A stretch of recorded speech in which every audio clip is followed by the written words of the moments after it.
Hello जी, hello guys, this is Mansi. Welcome back to the channel. आज के session में हम लोग स्टार्ट करने वाले हैं अपना chapter number 2 polynomials one shot में। ठीक है, तो ये पूरी वीडियो देखने के बाद ये चैप्टर में तुम्हें कोई डाउट नहीं रहेगा, इसकी गारंटी मेरी है। लेकिन चैप्टर को शुरू करने से पहले थोड़ा सा सुपरस्टिशन में चलते हैं। एक मूल मंत्र है जो हमें याद रखना है, और वो मंत्र क्या है कि ये चैप्टर 2 पॉलिनोमियल्स इस पूरी 9th क्लास का, पूरी मैथमेटिक्स की बुक का सबसे आसान और टुच्चा चैप्टर है। ठीक है, जब तुम इस सोच के साथ चैप्टर को पढ़ोगे, ये सोच के चैप्टर को शुरू करोगे, तो तुम्हें कुछ भी कभी भी मुश्किल नहीं लगेगा। हाँ, तुम्हें पहले कोई बोल देगा भाई वो चैप्टर बहुत मुश्किल है, तो तुम कितना अच्छे टीचर से पढ़ लो, तुम्हें वो मुश्किल ही लगेगा। तुम्हें सबसे पहले यहाँ समझना है कि ये चैप्टर आसान है। ठीक है, उसके बाद जब हम शुरू करेंगे तो तुम्हें सच में बहुत आसान लगेगा, क्योंकि है भी चैप्टर बहुत आसान। ठीक है, चलो अब बातें कम करते हैं, चैप्टर को शुरू कर लेते हैं। बीच बीच में थोड़ी बातें करते रहेंगे। अभी के लिए देखो, सबसे पहले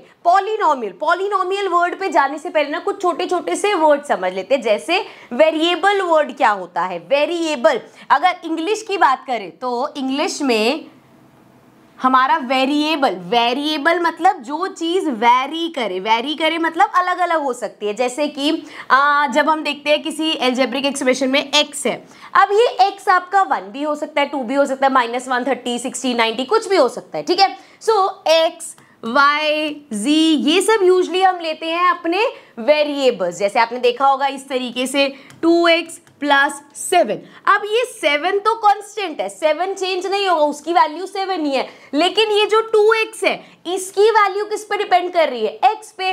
मान लो मेरा x 1 है तो ये हो गया 2 1 जा 2। मान लो x 2 है, 2 2 जा 4। मान लो x 3 है, 2 3 जा 6। तो x की वैल्यू कुछ भी हो सकती है, अलग अलग हो सकते हैं। तो x हमारा वेरिएबल है। ठीक है, उसके बाद कांस्टेंट आ गया, ये मैंने अभी बताया। इसमें ये क्या है? कांस्टेंट। भैया 7 लिखा है तो वो 7 ही है, यहाँ पे कुछ भी होगा इन सबके साथ +7 +7 +7 ये चेंज नहीं हो सकता, ये कांस्टेंट है। बट कभी कभी क्या होता है, जैसे मैंने बताया x y z हमारे सिंबल की तरह हम वेरिएबल में लिखते हैं। लेकिन कभी कभी ऐसा होता है कि जैसे यहाँ तो मैंने लिखा 2x + 6, लेकिन कभी कभी ना ये जैसे यहाँ पे 2 आएगा, ये भी हमें नहीं कंफर्म होता, तो इसकी जगह भी आप देखोगे ऐसे लिखा हुआ मिल जाता है ax + by + c, इस तरीके से। तो यहाँ पे ये जो हमें a दिख रहा है, b दिख रहा है, ये सब क्या है? कांस्टेंट है। तो कांस्टेंट के लिए भी कभी कभी सिंबल्स होते हैं, तो हम यूजली a b c या k, बहुत कॉमन दिखेगा आपको, इस तरीके से लेते हैं। ठीक है, तो ये मत सोचना कि a b c लिखा है तो भैया ये तो हमारा वेरिएबल ही होगा। कहीं पे वेरिएबल भी हो सकता है। कांस्टेंट में बस फर्क क्या है दोनों में? वेरिएबल में आपका है कि उसकी कुछ भी आ सकते हैं, यहाँ पे अलग अलग एक ही x की अलग अलग वैल्यूज भी हो सकते हैं, लेकिन कांस्टेंट मतलब इसकी एक फिक्स्ड वैल्यू होगी। ठीक है,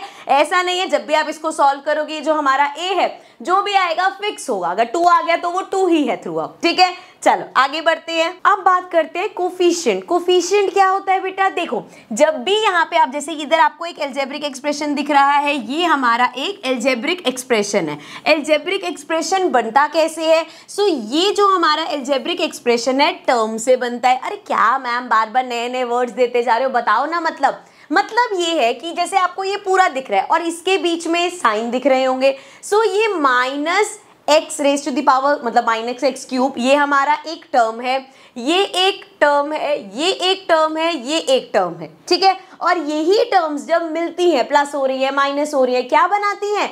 ये बनाती हैं एक एल्जेब्रिक एक्सप्रेशन। ठीक है, अब एक एल्जेब्रिक एक्सप्रेशन पॉलिनोमियल से अलग कैसे होता है वो भी पढ़ेंगे। पहले यहाँ वापस आते हैं। टर्म समझ में आ गया, टर्म क्या होता है। एल्जेब्रिक एक्सप्रेशन समझ में आ गया, क्या होता है। कोफिशिएंट क्या होता है? कोफिशिएंट होता है वेरिएबल के साथ जो न्यूमेरिक वैल्यू होती है। जैसे यहाँ पे इसको देखो, ये है 4x²। तो अगर मैं आपसे पूछूं कि बेटा x² का कोफिशिएंट क्या है, तो x² का कोफिशिएंट 4 हो गया। इसी तरीके से मैं इस यहाँ से यहाँ इसको रब करती हूँ जरा। मैं इसमें आपसे पूछूं कि मुझे बताओ, इसको रब करते हैं पहले, अरे हो जा भाई। हाँ, तो अगर मैं आपसे कहूं कि ये जो एल्जेब्रिक एक्सप्रेशन है इसमें x³ का कोफिशिएंट बताओ। सो x³ के साथ क्या चीज है हमारे पास? मल्टीप्लाई। नंबर क्या है यहाँ पे? कुछ नहीं दिख रहा। लेकिन अगर मैं इसको ऐसे ही लिखूं सो क्या ये सेम रहेगा, 1 से मल्टीप्लाई करूंगी सेम ही रहेगा। तो क्या मैं कह सकती हूँ कि इसका कोफिशिएंट 1 है? कह सकते हैं, लेकिन एक चीज की दिक्कत है कि हमने साइन नहीं लिया। तो अगर मुझसे कोई पूछेगा एक्स क्यूब का कोफिशिएंट क्या है तो हम कहेंगे -1 है, ठीक है। इसी तरीके से x का कोफिशिएंट क्या है, तो यहाँ पे x कहाँ है, ये रहा, x के साथ क्या नंबर है 7 और प्लस का है, सो x का कोफिशिएंट हो गया 7। अगर कभी किसी ने पूछ लिया कि कांस्टेंट टर्म का कोफिशिएंट क्या है, -2 यहाँ दिख रहा है, तो यहाँ तो भैया ये तो खुद ही एक न्यूमेरिक वैल्यू है, लेकिन फिर भी अगर कभी ऐसे ट्रिकी सा क्वेश्चन आ भी गया तो हम क्या बोलेंगे, इसको भी आई कैन राइट -2 है ना, इसको मैं लिख सकती हूँ कि भैया -1 × 2 समझ लो इसको। सो मैं कह दूंगी -1 इसका कोफिशिएंट है, मतलब किसी भी कांस्टेंट टर्म का कोफिशिएंट 1 होता है, बाकी माइनस प्लस उसके साइन पे डिपेंड कर देगा। बट 90% जब भी कोफिशिएंट पूछे जाएंगे हमेशा ये जो वेरिएबल्स हैं इनके पूछे जाते हैं, ठीक है। और इसमें गलती क्या करोगे, माइनस लगाना भूल जाओगे, सिर्फ ये गलती होगी, अदरवाइज तो जिसका भी पूछेंगे आगे नंबर देखोगे लिख दोगे, ठीक है। तो कोफिशिएंट समझ में आ गया। कोफिशिएंट क्या होता है, ये होती है हमारी न्यूमेरिक वैल्यू, जो भी हमारी न्यूमेरिक वैल्यू है हमारे वेरिएबल के साथ वो उसका कोफिशिएंट हो गया। टर्म्स हो गई, ये सभी टर्म्स हैं और सभी टर्म्स मिलके प्लस माइनस होके क्या बनाती हैं, एक एल्जेब्रिक एक्सप्रेशन, ठीक है। आगे चलते हैं और आगे अब बात करते हैं मेन जो हमारी चीज है पॉलिनोमियल। ये पॉलिनोमियल क्या होता है भाई साहब, सो पॉलिनोमियल होता है टर्म्स जब आपस में प्लस माइनस होती है तो वही पॉलिनोमियल बनाती है। अब ये तो कहीं सुनेला लगता है, अभी मैंने बोला एल्जेब्रिक एक्सप्रेशन में अलग अलग टर्म्स प्लस माइनस हो रही है, एल्जेब्रिक एक्सप्रेशन बना रही है। तो ये एल्जेब्रिक एक्सप्रेशन और हमारे पॉलिनोमियल में फर्क क्या है, देखो चलो ये देखते हैं कुछ एग्जाम्पल।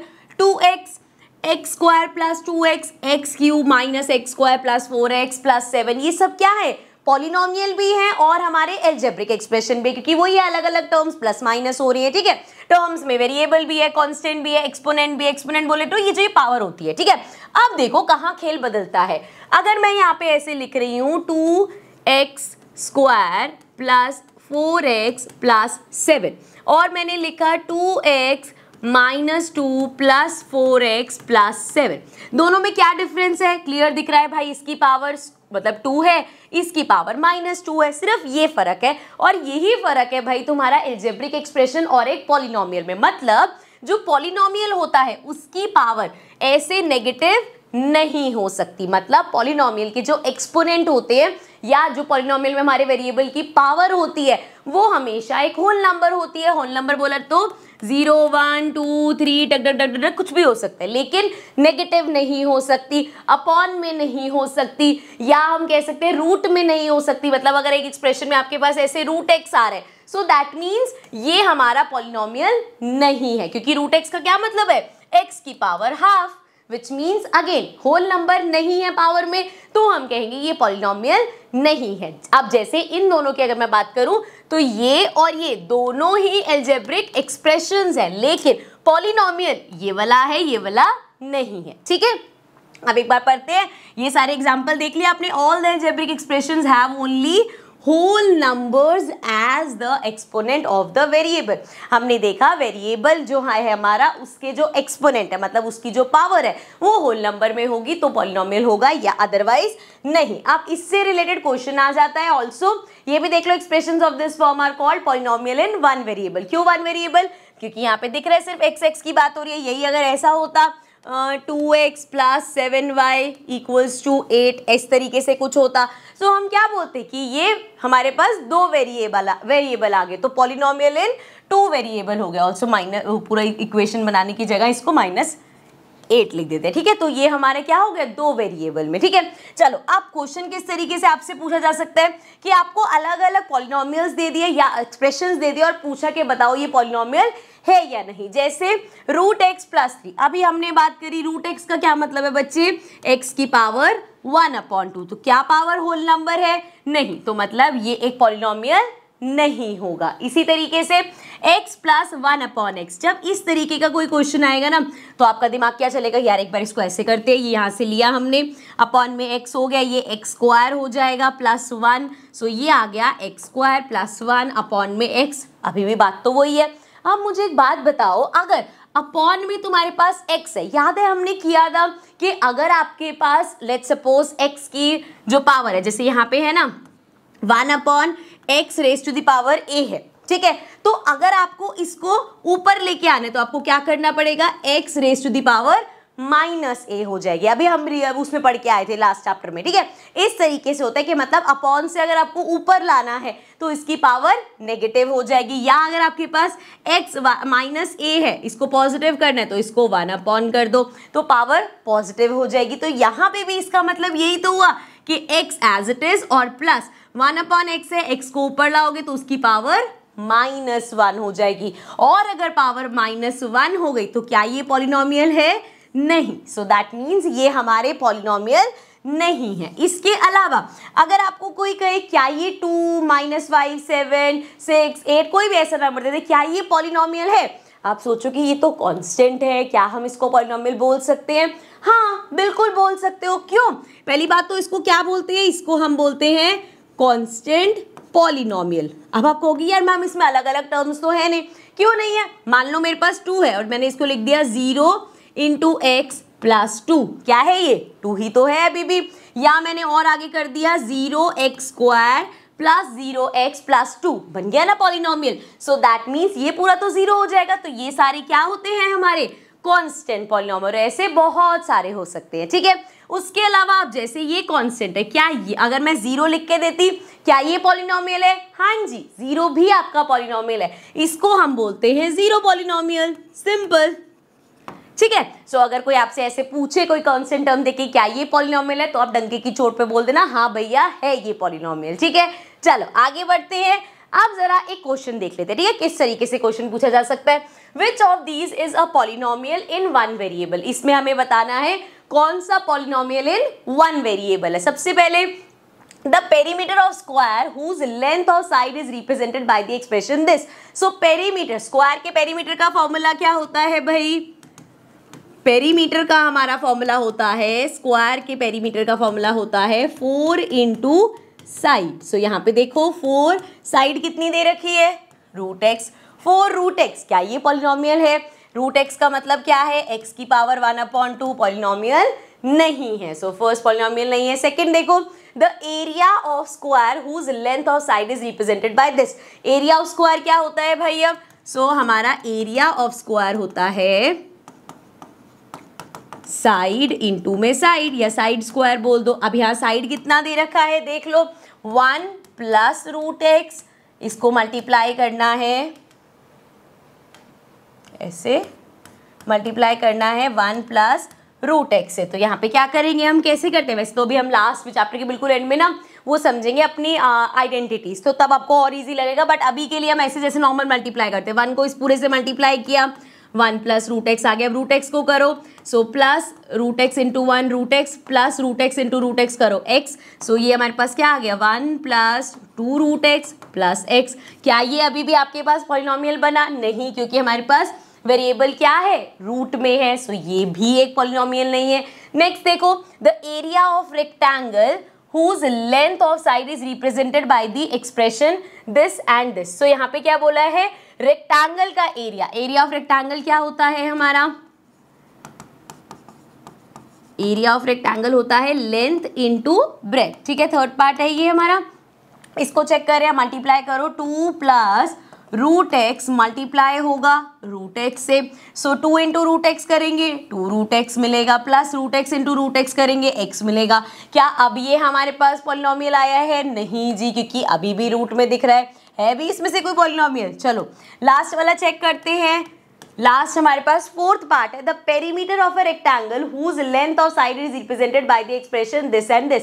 सो पेरीमीटर किसका? रेक्टेंगल का। रेक्टेंगल का पेरीमीटर क्या होता है? 2l + b। सो देखो जरा, 2 × लेंथ कितनी दे रखी है?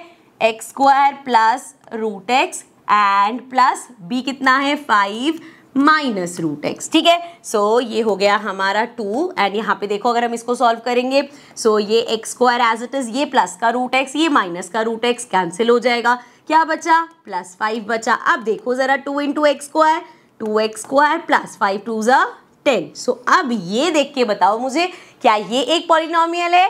Yes, it is a polynomial. So ये हमारा करेक्ट पार्ट हो गया। सिंपल। चले आगे।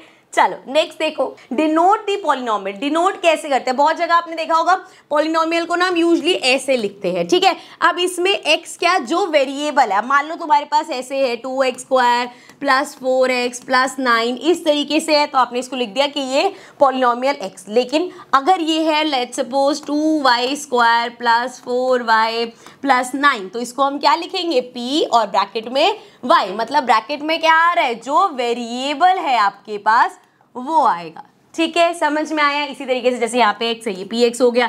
और जरूरी नहीं है कि यहाँ पे भी p हो, जैसे यहाँ पे लिख दिया qx, यहाँ पे ry su, इस तरीके से बस डिनोट करने का तरीका है। If the variable in a polynomial is x, we may denote the polynomial by px, qx, rx, कुछ भी, बस यहाँ पे ये करना, अंदर जो लोगे वो ये लोगे जो वेरिएबल होगा आपका पॉलिनोमियल में। ठीक है, सिंपल। चलो आगे बढ़ते हैं। आगे हम बात करते हैं, कुछ टाइप्स हैं हमारे पॉलिनोमियल के, और ये टाइप्स कैसे हैं? बेस्ड ऑन टर्म्स, टर्म्स के बेस पे, मतलब जैसे पहला है मोनोमियल। सो मोनोमियल्स क्या होता है? मोनो मीन्स 1, इसी तरीके से binomials, bi means 2, then we have trinomials, tri means 3। So इसमें हम ऐसे कह सकते हैं वन टर्म वाला मोनोमियल, जैसे 2x दे रखा है, 7x 4x दे रखा है, या 7x² दे रखा है, ये सब क्या है? सिंगल सिंगल टर्म्स है, तो ये हो गए मोनोमियल। अब इसी की तरह आपके पास 2x² प्लस 7 है, या 2x² प्लस 4x है, या हमारे पास 7y² प्लस 3 है। अब यहाँ पे क्या है? कितनी टर्म्स है? 2 टर्म्स है। तो जब भी 2 टर्म्स होंगी तो उनको क्या बोलते हैं? Binomial. Then we have trinomial, which means आपके पास है 2x² plus 4x plus 7, 3 terms हो गई। सो ये हो गए हमारा ट्राइनोमियल। ठीक है, इसी तरीके से 4y² प्लस 7y प्लस 9, ये क्या हो गया? This is again trinomial. ठीक है, क्लियर है? आगे बढ़े, सिंपल सी चीज थी ये। अगला हम बात करते हैं डिग्री ऑफ पॉलिनोमियल। कभी कभी ना एक पॉलिनोमियल दे दिया जाएगा, उसकी डिग्री पूछी जाएगी। डिग्री क्या होता है? हाईएस्ट पावर, मतलब एक पॉलिनोमियल, मान लो आपका वेरिएबल x है, अब उसमें कहीं x³ होगा, फिर x² होगा, x⁴ होगा। सो पूरे पॉलिनोमियल में x की जो हाईएस्ट पावर होगी वो उसकी डिग्री होगी। जैसे यहाँ पे देखो x5 minus x4 plus 3, x की पावर क्या है? 5 और 4, तो यहाँ पे बड़ा क्या है? 5 है, तो इसकी डिग्री क्या हो गई? 5 हो गई। इसमें देखो y² y³ y8, डिग्री क्या होगी? 8, क्योंकि सबसे बड़ा 8 है भाई। नेक्स्ट क्या है? 2। अब 2 हमारा क्या होता है? Constant polynomial. जब भी आपके पास कोई कांस्टेंट पॉलिनोमियल होगा, जैसे यहाँ पे 2 है, अब यहाँ पे हम क्या देखते हैं? हमें देखनी है वेरिएबल की हाईएस्ट पावर। इधर तो हमें वेरिएबल ही नहीं दिख रहा, लेकिन अगर मैं इसके साथ लिख दूं x, तो भैया 2 को 2x तो नहीं बना सकते, लेकिन अगर x⁻0 लिख दूं मैं तो लिख सकती हूँ। क्यों? क्योंकि हमें पता है x⁻0 या एनीथिंग ⁻0 इज 1। तो बेसिकली अगर मैंने यहाँ पे ये लिखा है तो ये क्या हो जाएगा? 2 × 1 मतलब 2 हो जाएगा। सो यहाँ पे मैं x⁻0 लिख सकती हूँ, विच मीन्स इसकी हाईएस्ट पावर क्या हो गई? 0। सो देयरफॉर डिग्री क्या हो गई? 0। तो किसी भी कांस्टेंट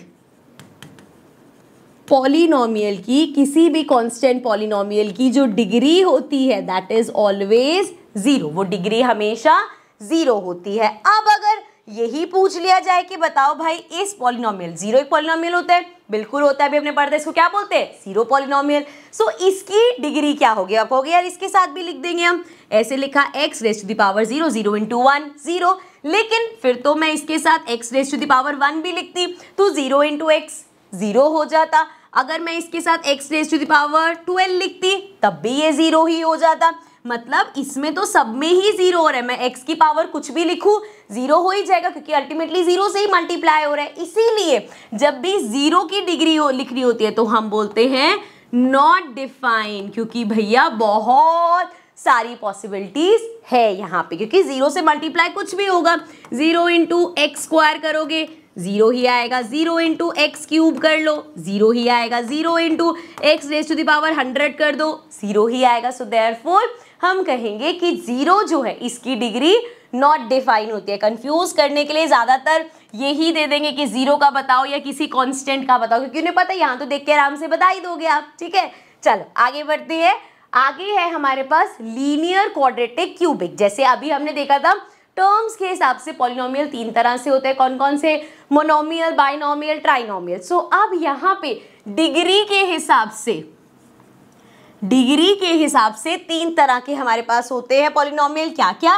पहला लीनियर मतलब हाईएस्ट पावर जो होगी, या हम कह सकते हैं हाईएस्ट पावर क्यों, क्या बोलते हैं इसको? डिग्री क्या होगी इसमें?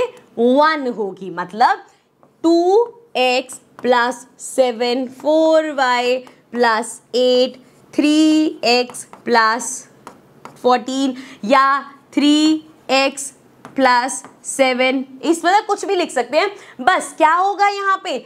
x की पावर देखो 1 1 1 1, मतलब वेरिएबल की पावर देखो क्या है? 1 है, क्योंकि इसमें हाईएस्ट जो हमने बोला पावर, जो हमने डिग्री बोला, वो 1 हो सकती है। सो ये सारे हमारे लीनियर वाले होते हैं। अब क्वाड्रेटिक में क्या होता है? क्वाड्रेटिक में हमारी डिग्री 2 होती है, मतलब हाईएस्ट पावर 2 हो सकती है। जैसे अगर मैं लिखूँ 2x² प्लस 7x प्लस 4, सो यहाँ पे हमें दिख रहा है x की हाईएस्ट पावर क्या है? 2 है। दैट मीन्स ये एक क्वाड्रेटिक इक्वेशन है। 4y² प्लस 7, अगर इतना भी लिखा है, y हमारा वेरिएबल है, इसकी पावर 2, सो हाईएस्ट डिग्री ये है, तो ये हमारा क्या बन रहे हैं? हमारे क्वाड्रेटिक पॉलिनोमियल बन रहे हैं। उसके बाद क्यूबिक में क्या होता है? डिग्री हमारी 3 होती है, मतलब हाईएस्ट पावर 3 होती है। जैसे कि if I right 4x³ plus 7x² plus 2x plus 3, ये क्या है? ये एक क्यूबिक पॉलिनोमियल। अगर सिर्फ ऐसे भी होता कि 4y³ प्लस 2, तो ये क्या होता? ये हमारा क्यूबिक पॉलिनोमियल होता है, क्योंकि इसमें हाईएस्ट पावर, जो वेरिएबल की हाईएस्ट पावर है या वेरिएबल की हम कह सकते हैं डिग्री है, वो 3 है। ठीक है, क्लियर है? चलो फिर आगे बढ़ जाते हैं। आगे अब हमारे पास एक क्वेश्चन है, which of the following is a quadratic polynomial. So quadratic polynomial की क्या खासियत है भैया? कि जो डिग्री है कितनी होनी चाहिए? डिग्री 2, मतलब हाईएस्ट पावर 2 होनी चाहिए। पहला देखो 2 माइनस एक्स की पावर क्या है? 1, नहीं है quadratic. x² plus y² minus 5, अब यहाँ पे ये भी 2 है, ये भी 2 है, तो क्या दिक्कत है? क्वेश्चन में बोला है is a quadratic polynomial in 1 variable. यहाँ वेरिएबल्स कितने आ गए? x और y, 2 वेरिएबल आ गए। नेक्स्ट देखो 2x² plus 5 plus 2x² plus x minus 5। अच्छा यहाँ पे देखो, तुम्हें ये कंफ्यूज करने के लिए करा है कि ब्रैकेट लगा दे, कुछ मल्टीप्लाई वगैरह नहीं हो रहा है। इसको अगर मैं लिखूँ तो ये क्या बनेगा? 2x² plus 5 plus 2x² plus x minus 5। सो ये 2x² प्लस 2x² क्या बन जाएगा? 4x²। देन 5 से 5 कैंसिल हो गया, बचा x। तो ये क्या है? ये एक क्वाड्रेटिक पॉलिनोमियल है। हाँ, अगर इसमें ऐसा होता, इधर माइनस होता और आपका 2x² से 2x² कट जाता, तो हम कहते हैं कि ये क्वाड्रेटिक नहीं है। लेकिन यहाँ पे सॉल्व करके क्या मिला है हमें? 4x² प्लस x, इसका मतलब हाईएस्ट पावर 2 है, तो ये क्वाड्रेटिक हो गया। लास्ट वाले में देखो क्या दिक्कत है? y प्लस 2, और ये y² को ऊपर लाओगे, y raise to the power -2 हो जाएगा। तो भाई साहब ये तो हमारा क्या पॉलिनोमियल ही नहीं है, क्योंकि पावर इसकी नेगेटिव हो गई। ठीक है, ध्यान रखोगे छोटी छोटी चीजें। चलो आगे बढ़ते हैं, आगे देखते हैं वैल्यू ऑफ अ पॉलिनोमियल। किसी भी पॉलिनोमियल की वैल्यू क्या होगी? इसमें बहुत सिंपल सा होता है कि यहाँ पे जैसे हमारा पॉलिनोमियल ये x वेरिएबल होगा इसमें, तो 5x² minus 3x plus 7 at x equals to 0। अब यहाँ पे क्या सिंपल बोल दिया, x की वैल्यू 1 रख के देखो, 0 बोल दिया ना मैंने सर, x की वैल्यू 1 रख के देखो, जो वैल्यू आएगी वो हमारी वैल्यू ऑफ पॉलिनोमियल होगी। निकालें जरा, देखो x की जगह 1 पुट करना है, सो 5 1 का स्क्वायर माइनस 3 1 प्लस 7। इस तरह के बड़े सारे क्वेश्चंस भी आएंगे, थोड़े से ये डायरेक्ट जो आएंगे तो मुझे पता है तुम कर लोगे, थोड़े से घुमा के भी आएंगे, वो भी अभी करके देखते हैं। सो ये हो जाएगा 5 1 ज़ा 5 माइनस 3 1 ज़ा 3 प्लस 7, क्योंकि 1 का स्क्वायर 1 होता है, ठीक है, कंफ्यूज मत हो जाना। सो ये हो जाएगा हमारा 5 में से 3 माइनस कर लेते हैं, ये आ गया 2 प्लस 7, सो ये आ गया 7 8 9। सो ये आंसर आ गया 9। सो मतलब इस पॉलिनोमियल में x की वैल्यू जब 1 पुट करी तो ये उसकी वैल्यू आ गई। ठीक है, क्लियर है, समझ में आ गया। चलो फिर अब आगे देखते हैं, थोड़ा सा टेढ़ा question. Question says the value of polynomial x² plus kx। अब ये k क्या है? k हमारा कांस्टेंट है, so kx plus 5 at x equals to 2 is 15। लो जी, हमें बता दिया कि इसकी जो वैल्यू है वो 15 आएगी। कब? जब हम x की वैल्यू 2 रखेंगे। हमें क्या करना है? We have to find the value of the polynomial at x equals to 5। हमें निकालना है x इक्वल्स टू 5 पे। अब अगर मैं डायरेक्ट जो पॉलिनोमियल है एक्स स्क्वायर प्लस के एक्स प्लस 5, इस तरीके से अगर मैं इसको सॉल्व करने की कोशिश करूं कि x की जगह 5 लिख दिया, ठीक है, यहाँ पे भी 5 हो गया प्लस 5, तो दिक्कत क्या है कि मेरे पास k की वैल्यू नहीं है। या तो आप ऐसे निकाल लो पूरा, फिर लास्ट में k की वैल्यू लिख देना, या आप पहले ही सोचो कि ये जो चीज़ दे रखी है इसका भी तो कुछ रोल होगा। इसमें क्या बोला इन्होंने कि अगर x की वैल्यू हमारे px में अगर हम x की वैल्यू 2 रखेंगे तो हमें क्या मिलेगा? 15 आंसर मिलेगा। सो जरा इसमें वैल्यू रख के देखते हैं। सो x की जगह रखो 2, ये हो गया 2 का स्क्वायर प्लस k, और x की जगह 2 प्लस 5 कितना आएगा? 15 आएगा। सो ये हो गया 2 2 ज़ा 4 प्लस 2 इंटू के 2k प्लस 5 इक्वल्स टू 15। सो ये आ गया 2k और ये 5 6 7 8 9 15 माइनस 9 हो जाएगा। सो 2k इक्वल्स टू 9 10 11 12 13 14 15 6 आ गया। सो k क्या आ गया हमारे पास? 6/2। 6/2 बोले तो 3 आ गया। अब यहाँ पे मेरे पास k की वैल्यू है, तो सिंपल मैं यहाँ पे पहले k की वैल्यू डाल लेती हूँ।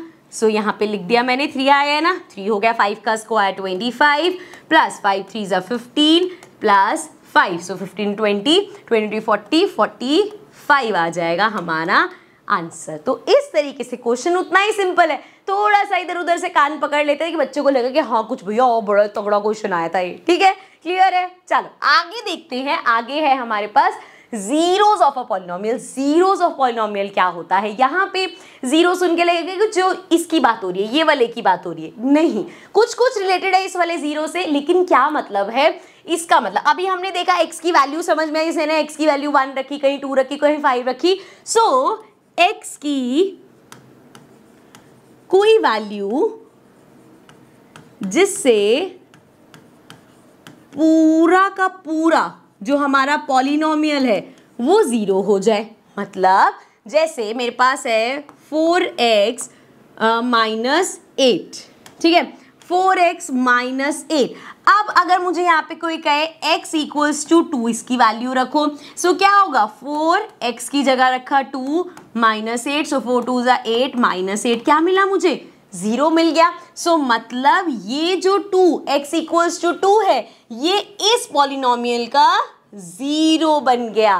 क्या मतलब हुआ कि x की कोई ऐसी वैल्यू हमने ढूंढ ली जिसे पुट करते ही पॉलिनोमियल 0 हो गया। सो वो हमारा हो गया जीरोस ऑफ पॉलिनोमियल। सो यहाँ पे अगर मैं कहूँ 4x माइनस 8, ये एक पॉलिनोमियल है, इसका 0 क्या है? इसका 0 2 है, ठीक है। और ये निकालते कैसे? ये तो चलो सिंपल सा, तो हमने ऐसे ही निकाल दिया।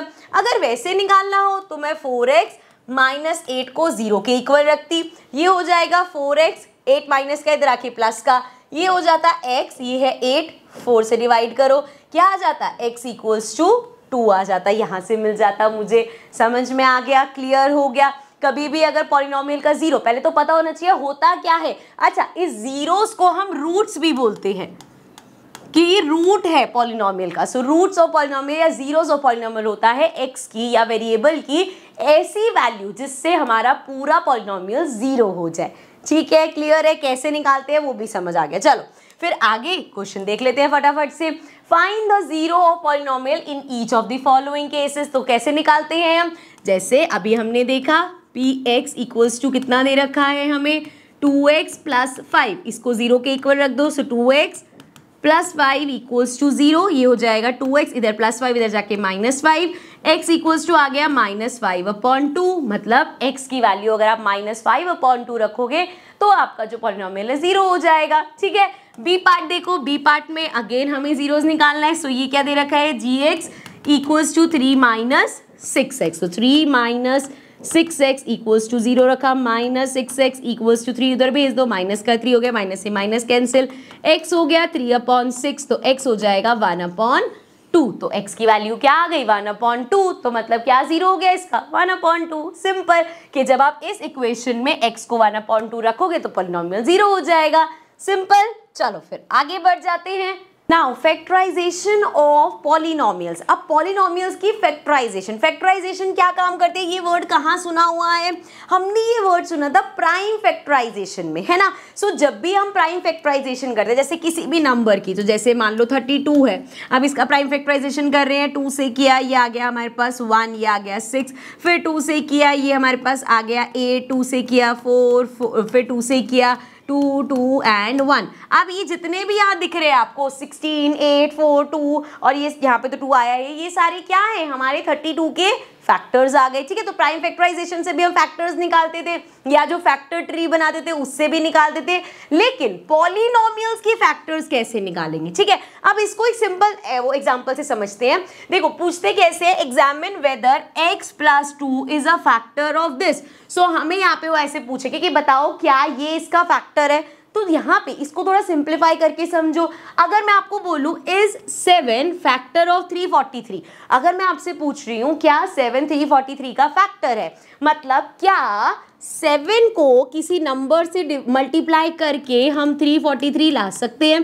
तो इस केस के लिए जब भी हमें फैक्टर्स चेक करने होंगे हम क्या करेंगे, सिंपली यार मैं 7 को डिवाइड करूंगी 343 से, एंड ये क्या आएगा 7 4 ज़ा 28, ये आ गया मेरे पास 3, ये आ गया मेरे पास 6, 9 से किया 63, 0, रिमाइंडर क्या आया मेरे पास, रिमाइंडर 0 आ गया। मैं कहूंगी हाँ अगर रिमाइंडर 0 आ रहा है तो मतलब ये पूरा कट जाएगा, या मैं कहूंगी कि 7 इसका फैक्टर है। और देखा जाए तो क्या होता है 7 बेसिकली 7 का क्यूब होता है 343, ठीक है, but that's a different thing. हमने यहाँ पे क्या देखा, कैसे चेक किया मैंने ये फैक्टर है या नहीं, डिवाइड करके। यही सेम चीज पॉलिनोमियल में अप्लाई करते हैं। आ जाओ जरा, हमें चेक करना है x + 2 इस पूरे का क्या है, ये x³ + 3x² + 5x + 6 इसका फैक्टर है या नहीं। तो मैं यहाँ डिवीजन कर रही हूँ और देखूंगी रिमाइंडर अगर 0 आ गया, जैसे इस केस में रिमाइंडर 0 आया, मैंने कहा हाँ भाई 7 इसका फैक्टर है। अब यहाँ पे भी अगर रिमाइंडर 0 आ गया तो ये इसका फैक्टर बन जाएगा। तो इसको ध्यान से देखना, थोड़ा सा डिवीजन भी है। वैसे तो आपके सिलेबस में ना डिवीजन के एनसीईआरटी से क्वेश्चन हटके PYQs में अभी भी आपको क्वेश्चन दिखते रहते हैं। तो मैं चाहती हूँ बस आप एक बार गो थ्रू कर, ताकि आपको पता रहे डिवाइड अगर करना पड़ गया तो कैसे करेंगे, ठीक है। तो देखो x को सबसे पहले हम यहाँ की पहली टर्म देखते हैं, इधर क्या है x, इधर टर्म क्या है x³। तो आपको क्या करना है, इस x को x³ बनाना है। अब x को x³ बनाना है तो उसको किससे मल्टीप्लाई करना पड़ेगा, x² से। सो यहाँ x² से किया x × x², x³, अब 2 भी साथ में 2x² से होगा तो प्लस 2x² आ गया। अब जैसे डिवीजन में होता है ये माइनस होगा, साइन चेंज हो जाएंगे, ये तो कैंसिल हो गया, प्लस माइनस माइनस, 3 में से 2 गया 1, सो ये आ गया x² और बाकी का एज इट इज उतार दो, ठीक है, यहाँ तक क्लियर है।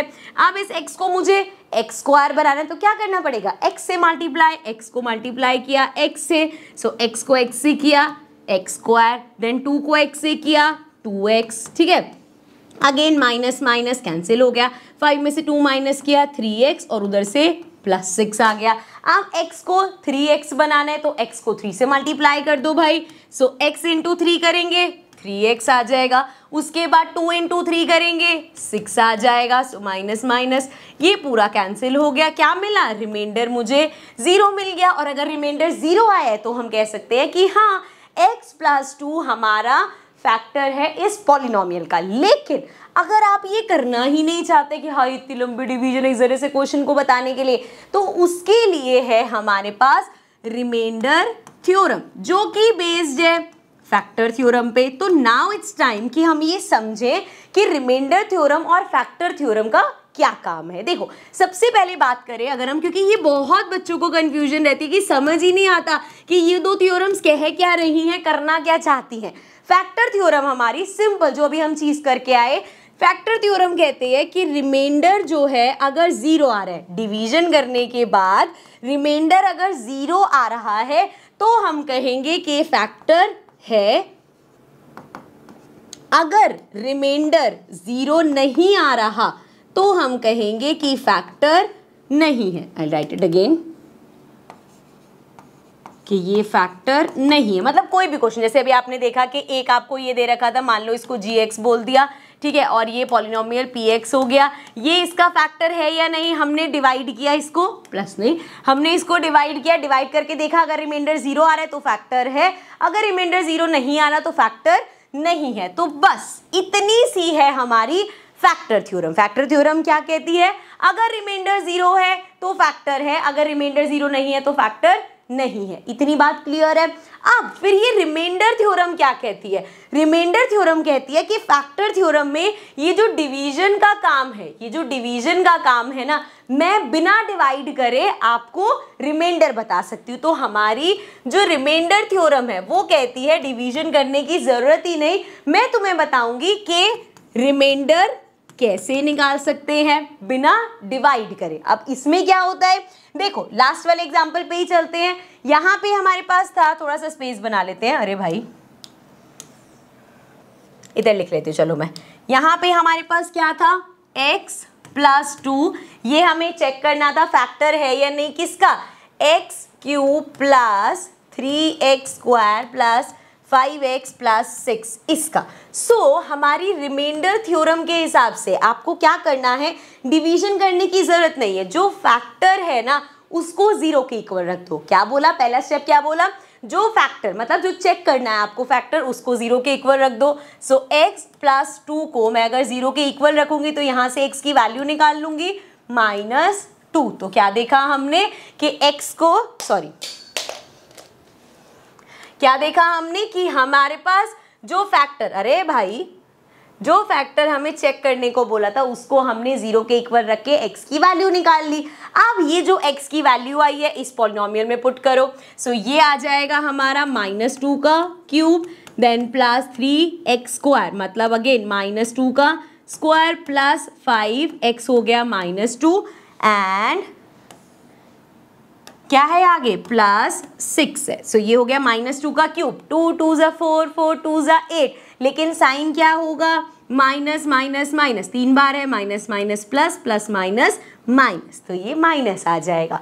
देन वी हैव प्लस 2 का स्क्वायर, -2 का स्क्वायर, 2 2 ज़ा 4, माइनस माइनस प्लस, ये आ गया हमारे पास 4, 4 3 ज़ा 12 एंड यहाँ पे देखिए 5 2 ज़ा 10 माइनस का, तो ये हो गया -10 और प्लस 6। ठीक है, यहाँ तक क्लियर है। अब ये माइनस वाले एक साथ ले लो, -18 हो गया, ये हमारे पास हो गया प्लस 12 प्लस 6 कर लो, ये आ गया 18, कैंसिल कर दो, क्या आया 0, और ये 0 क्या आया है हमारा रिमाइंडर। यहाँ पे हमने कुछ डिवीजन नहीं करा और रिमाइंडर निकाल लिया। तो हमारी जो रिमाइंडर थ्योरम है ये क्या हेल्प करती है, रिमाइंडर फाइंड करने में आपकी हेल्प करेगी विदाउट डिवीजन करे बिना आप रिमाइंडर निकाल सकते हो। और डिवीजन करे बिना जब रिमाइंडर निकालोगे, अगर रिमाइंडर 0 है तो फैक्टर है, रिमाइंडर 0 नहीं आया तो फैक्टर नहीं है, एज सिंपल एज दैट। ठीक है, अब यहाँ पे स्टेप क्या था, पहला स्टेप था जो भी हमें फैक्टर दिया है चेक करने को उसको हमने 0 के इक्वल रखा, या हम कह सकते हैं वहां से हमने अपनी वेरिएबल की वैल्यू निकाल दी। जो वैल्यू आई, जैसे अगर फैक्टर x प्लस a है तो x की वैल्यू क्या हो गई -a, फिर हमने अपना जो पॉलिनोमियल था उसमें वेरिएबल की जगह -a पुट किया। अगर रिमाइंडर 0 आ गया तो फैक्टर है, अगर रिमाइंडर 0 नहीं आया तो फैक्टर नहीं है। और ये क्या है, ये है हमारी फैक्टर थ्योरम। बस यही आपस में इनका लिंक है और हम कंफ्यूज होते रहते कि यार बुक में क्या फैक्टर थ्योरम बोल रहे, कभी रिमाइंडर थ्योरम बोल रहे हैं। फैक्टर थ्योरम कहता है रिमाइंडर 0 है तो फैक्टर है, फैक्टर है तो रिमाइंडर 0 है, ये बोल रहा है फैक्टर थ्योरम। रिमाइंडर थ्योरम क्या कह रहा है कि मैं बिना डिवीजन करे तुम्हें रिमाइंडर निकालने का तरीका बता दूंगा, और वो तरीका क्या है कि जो भी फैक्टर चेक करना है वहां से x की वेरिएबल की वैल्यू निकालो एंड देन उस वैल्यू को पॉलिनोमियल में पुट करो, आपके पास जो आंसर आएगा वो रिमाइंडर होगा। अब 0 है तो फैक्टर है, नहीं है तो नहीं है, बात खत्म। ठीक है, चलो कुछ क्वेश्चंस करते हैं और क्लियर हो जाएगा। So now the question says using remainder theorem find the remainder when this is divided by this. So x raised to the power 4 plus 8x plus 5 को डिवाइड किया है किससे, x plus 4 से। हमें रिमाइंडर थ्योरम की help से reminder निकालना है। तो बताओ जरा हमें क्या चेक दे रखा है, x plus 4 दे रखा है, इसको 0 के इक्वल रखेंगे, x की वैल्यू क्या आ गई -4। तो चलो -4 पुट करते हैं, -4 raised to the power 4 plus 8 into -4 and then plus 5। ठीक है, तो हमने यहाँ पे क्या किया, जो हमारे पास पॉलिनोमियल था px, ये जो हमारा पॉलिनोमियल था इसमें हमने -4 रख दी वैल्यू। सो देखो जरा क्या आएगा। पहली बात तो माइनस 4 बार है, 1 2 3 4, minus minus plus, then minus minus plus plus plus plus, तो साइन क्या हो जाएगा, प्लस का। अब 4 का अगर हम 4 टाइम्स करें, सो 4 इंटू 4 इंटू 4 इंटू 4, 4 4 जा 16, 4 4 जा 16, सो बेसिकली 16 इंटू 16, 6 6 जा 36, 6 1 जा 6, 7 8 9 एंड 1 से करेंगे 6 1, सो ये आ गया 6 9 10 15 एंड 256, तो ये आ गया 256। देन 8 इंटू 4 इज 8 4 जा 32 plus minus minus and plus 5 आ गया हमारे पास। तो चलो इसको सॉल्व करते हैं। सो पहले प्लस कर लेते हैं, 6 7 8 9 10, सो ये हमारे पास आ गया 260 एंड एक सेकेंड 6 7 8 9 10 11, एक मिनट, सो ये हो जाएगा 6 7 8 9 10 11 एंड 5 6 266 माइनस 32, सो ये हो जाएगा 11 गया 10 गया 9 आ गया एंड यहाँ से 5 में से 3 गया 2 229, सो देखो 229 कहाँ है, ये रहा। ध्यान रखना साइन का, हमारा प्लस का साइन है क्योंकि ये यहाँ पे रेज़ टू द पावर 4 हुआ है। ठीक है, तो ध्यान रखना साइन की वजह से गड़बड़ मत कर देना। तो आंसर क्या हो गया, 229। चलो आगे बढ़ते हैं। फिर से द पॉलिनोमियल x माइनस, ये जो तुम्हें क्वेश्चंस यहाँ दिख रहे हैं ना, ये तुम्हें एनसीईआरटी में क्वेश्चंस नहीं दिखेंगे लेकिन अपने एग्जाम्स में दिखेंगे। इसीलिए मैं वन शॉट के साथ साथ ही जब तुम इस लेवल के क्वेश्चन समझ जाओगे ना, फिर एनसीईआरटी के सॉल्यूशंस तुम्हें बहुत इजी लगेंगे। लेकिन मैं हमेशा बोलती हूँ, मैं ये कभी नहीं बोल रही कि भैया ये क्वेश्चंस कर लिए एनसीईआरटी छोड़ दो। एनसीईआरटी जरूर करनी चाहिए, चाहे तुम्हें उसके क्वेश्चंस कितने टुच्चे लगे, यार ये तो बड़े आसान आसान क्वेश्चन है, तब भी एनसीईआरटी का एक एक क्वेश्चन करना, क्योंकि वहां जो स्मार्टनेस यूज होगी ना वो इन क्वेश्चंस में लगेगी। यहाँ पे अभी देख लोगे आसान लगेगा, करने बैठोगे गड़बड़ करोगे जब तक इसकी प्रैक्टिस नहीं करोगे। ठीक है, सेशन के एंड में या डिस्क्रिप्शन में, वैसे डिस्क्रिप्शन में आपको सारे चैप्टर्स के एनसीईआरटी सॉल्यूशंस मिल जाएंगे, एक एक क्वेश्चन एक एक पार्ट सब अवेलेबल है। ठीक है, चलो वापस आ जाओ। The polynomial x minus a is a factor of polynomial this where k is a constant, which of these is the correct relation between a and k। कर दिया ना इसने कंफ्यूज, क्या बोला इसने, दोबारा पढ़ो। The polynomial x minus a, ये जो हमारा x माइनस a है, is a factor of polynomial this. So देखो ध्यान से समझोगे तो बहुत आसान लगेगा। x माइनस a ये जो है तुम्हारा, ये फैक्टर है किसका, इसका फैक्टर है ये। ठीक है, यहाँ पे बोला है where k is constant, which of these is the correct. अगर ये इसका फैक्टर है, मुझे एक बात बताओ, फैक्टर का क्या मतलब है, अगर x माइनस a इस पॉलिनोमियल का फैक्टर है, कब बनता है फैक्टर, याद करो फैक्टर थ्योरम में हमने क्या देखा था, कब कोई फैक्टर बनेगा, जब रिमाइंडर 0 आया होगा। सो ये इसका फैक्टर है, कब बना होगा, रिमाइंडर 0। अब मुझे बताओ क्या हमें रिमाइंडर निकालना आता है, हाँ आता है, किससे, रिमाइंडर थ्योरम से, वो ही यहाँ अप्लाई होगी। देखो कैसे, यहाँ पे हमें दे रखा है x minus a equals to 0 मान लिया हमने, x इक्वल्स टू a आ गया। सो दैट मीन्स अगर इस पॉलिनोमियल में मैं x की वैल्यू a डालूंगी तो ये 0 के इक्वल हो जाएगा। समझ में आया कि नहीं। हम यहाँ पे रिमाइंडर थ्योरम से रिमाइंडर निकाल रहे हैं, रिमाइंडर मुझे पहले से ही पता है 0 है। सो मैंने क्या किया, x raise to the power 4 पूरा लिख लेती हूँ, minus 2x square plus kx और साथ में प्लस k भी है। ठीक है, इसमें मैंने इस पॉलिनोमियल x में x की वैल्यू क्या रखूंगी, a रखूंगी, तो ये इक्वल होगा 0 के। क्यों, क्योंकि x की वैल्यू a रखने का क्या मतलब है, मैं रिमाइंडर निकाल रही हूँ, रिमाइंडर 0 है, कैसे पता मुझे, क्योंकि दे रखा है कि फैक्टर है। कंसेप्ट को समझना, सिर्फ ये मत देख लेना कि हाँ यहाँ से ये वैल्यू निकाली ये लेके पेपर में भूल जाओगे। कंसेप्ट को समझो, क्यों मैं इसको यहाँ पे वैल्यू पुट करके 0 के इक्वल रख रही हूँ, क्योंकि रिमाइंडर निकाल रहे हैं। रिमाइंडर 0 क्यों है, क्योंकि उसका फैक्टर है। फिर से एक बार समझाऊं, चलो इस सबको भूल जाओ, इसको क्या हो गया, अब दोबारा से फ्रेश समझ रहे हैं। ठीक है, हमारे पास दे रखा है पॉलिनोमियल x माइनस a, एक ही पॉलिनोमियल है x minus a is a factor of polynomial. एक पॉलिनोमियल दे रखा है, इसका फैक्टर है। ठीक है, परफेक्ट, बहुत बढ़िया। अगर इसका फैक्टर है तो हमें क्या पता है कि रिमाइंडर इक्वल है 0 के। ठीक है, यहाँ तक कोई डाउट नहीं होना चाहिए। अब इसमें दिक्कत क्या है ना कि इसमें बीच बीच में के है। Which of this is correct relationship between A and के? ए भी डालना है, के भी डालना है। तो हमें क्या पता है? हमें ये पता है रिमाइंडर 0 है, और रिमाइंडर निकालना भी हमें आता है बिना डिवीजन के। कैसे निकालते हैं? के माइनस ए इक्वल्स टू 0 रखा, sorry x minus a equals to 0 रखा, एक्स की वैल्यू ए आ गई। तो अगर हम इस पॉलिनोमियल में x की वैल्यू a पुट करेंगे तो ये 0 के इक्वल आएगा, क्योंकि ये हमारा रिमाइंडर निकालने का फॉर्मूला है।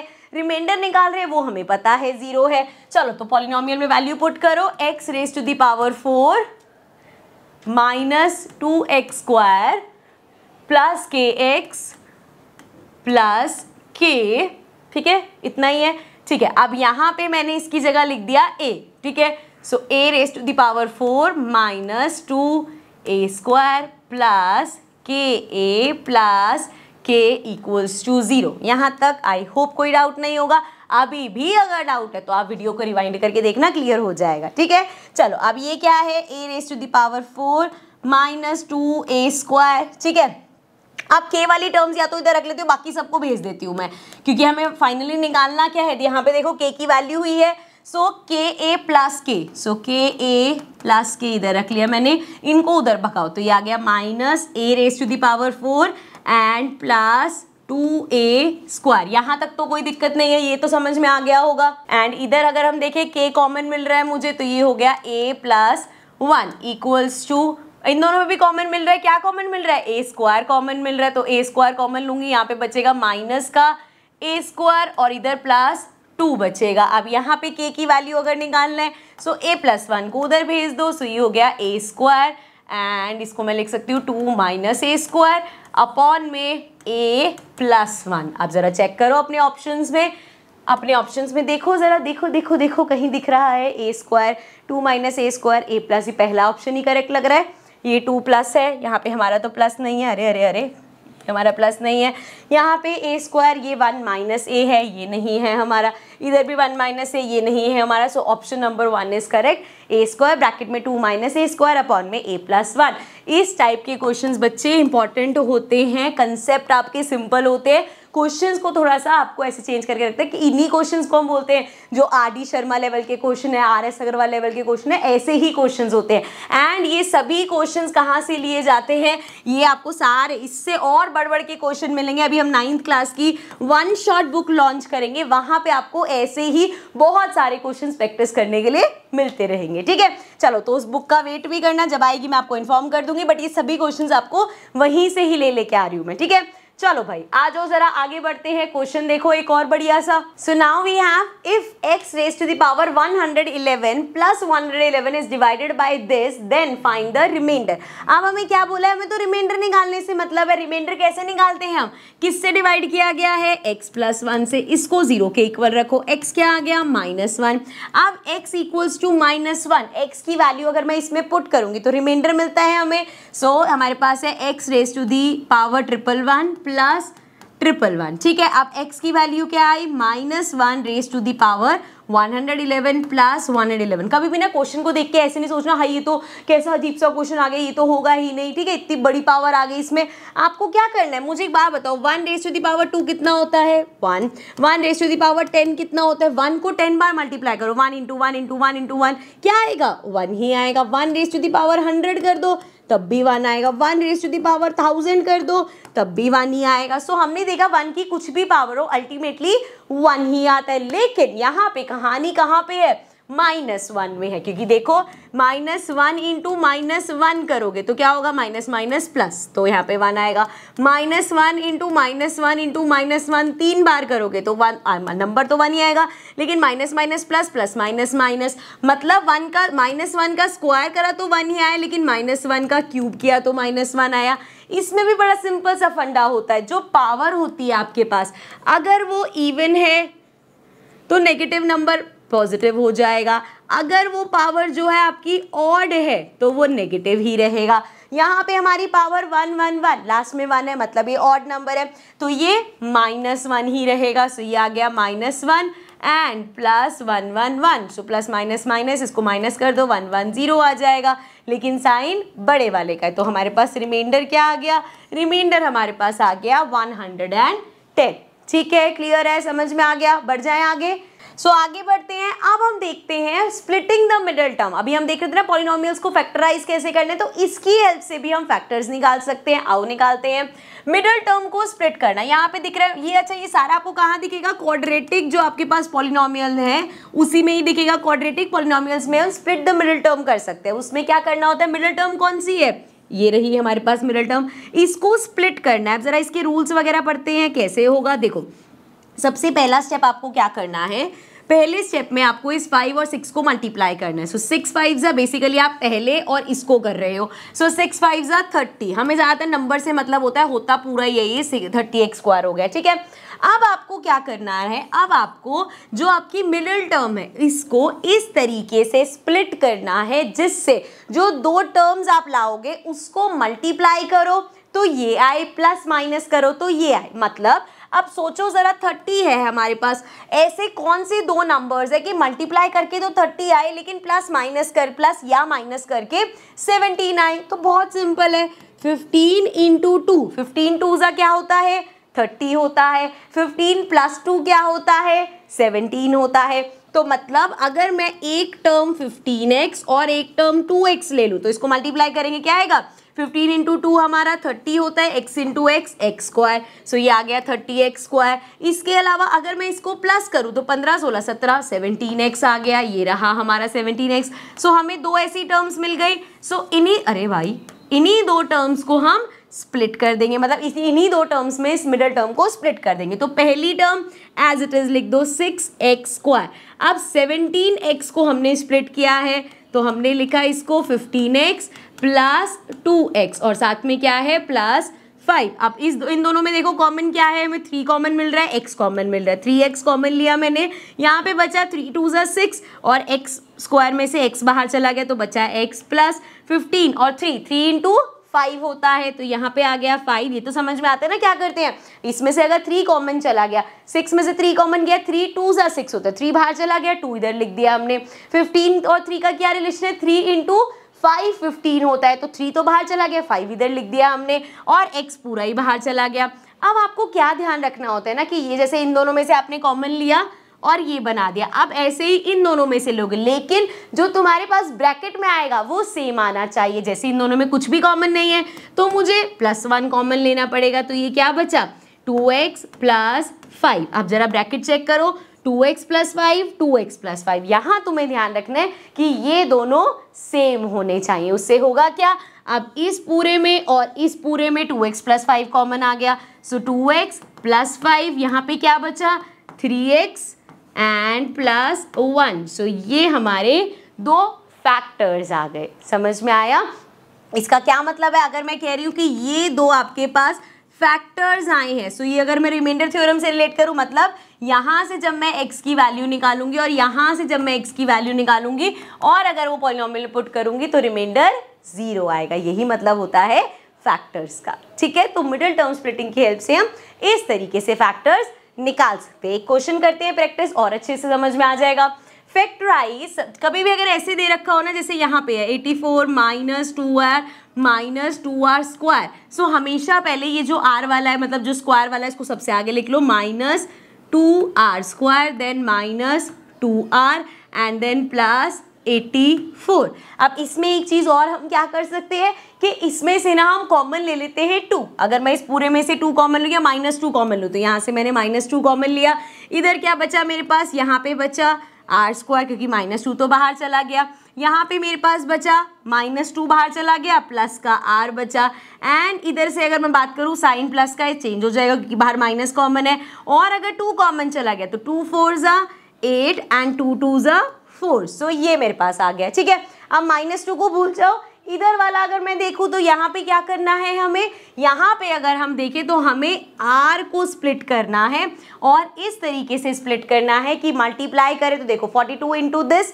1 ही आ रहा है, सो मल्टीप्लाई करें तो 42 आए, प्लस या माइनस करें तो 1 आए। अब ऐसे फैक्टर्स कहाँ से लाए, सोचो ज़रा 42 के फैक्टर्स सोचो, 42 हमारा 6 इंटू 7 होता है। सो अगर मैं 6 को मल्टीप्लाई करूँ 7 से 42 आएगा, और 7 में से अगर 6 माइनस कर दूँ तो 1 आ जाएगा। सो इस -2 को भी एज इट इज पड़े रहने दो। इधर देखो यहाँ पे हमने क्या किया, r² एज इट इज, और r को स्प्लिट किया, प्लस 7r माइनस 6r में -42। यहाँ तक कोई दिक्कत नहीं है। सो ये हो गया -2 एंड ये हमारा हो गया r²। अच्छा कॉमन देखो क्या मिलेगा हमें, r कॉमन मिलेगा। सो इधर बचा r प्लस 7, और इस पूरे में अगर देखें तो माइनस का 6 कॉमन ले लेते हैं। इससे क्या होगा, ब्रैकेट सेम हो जाएंगे, -6 बाहर चला गया, इधर बचा प्लस, और यहाँ पे साइन चेंज हो जाएगा क्योंकि बाहर माइनस है, और ये आ जाएगा 6 इंटू 7 42। तो ये आ गया हमारे पास। ठीक है, अब एक स्टेप में और इसको लिखा -2, और यहाँ पे देखो ये क्या हो जाएगा,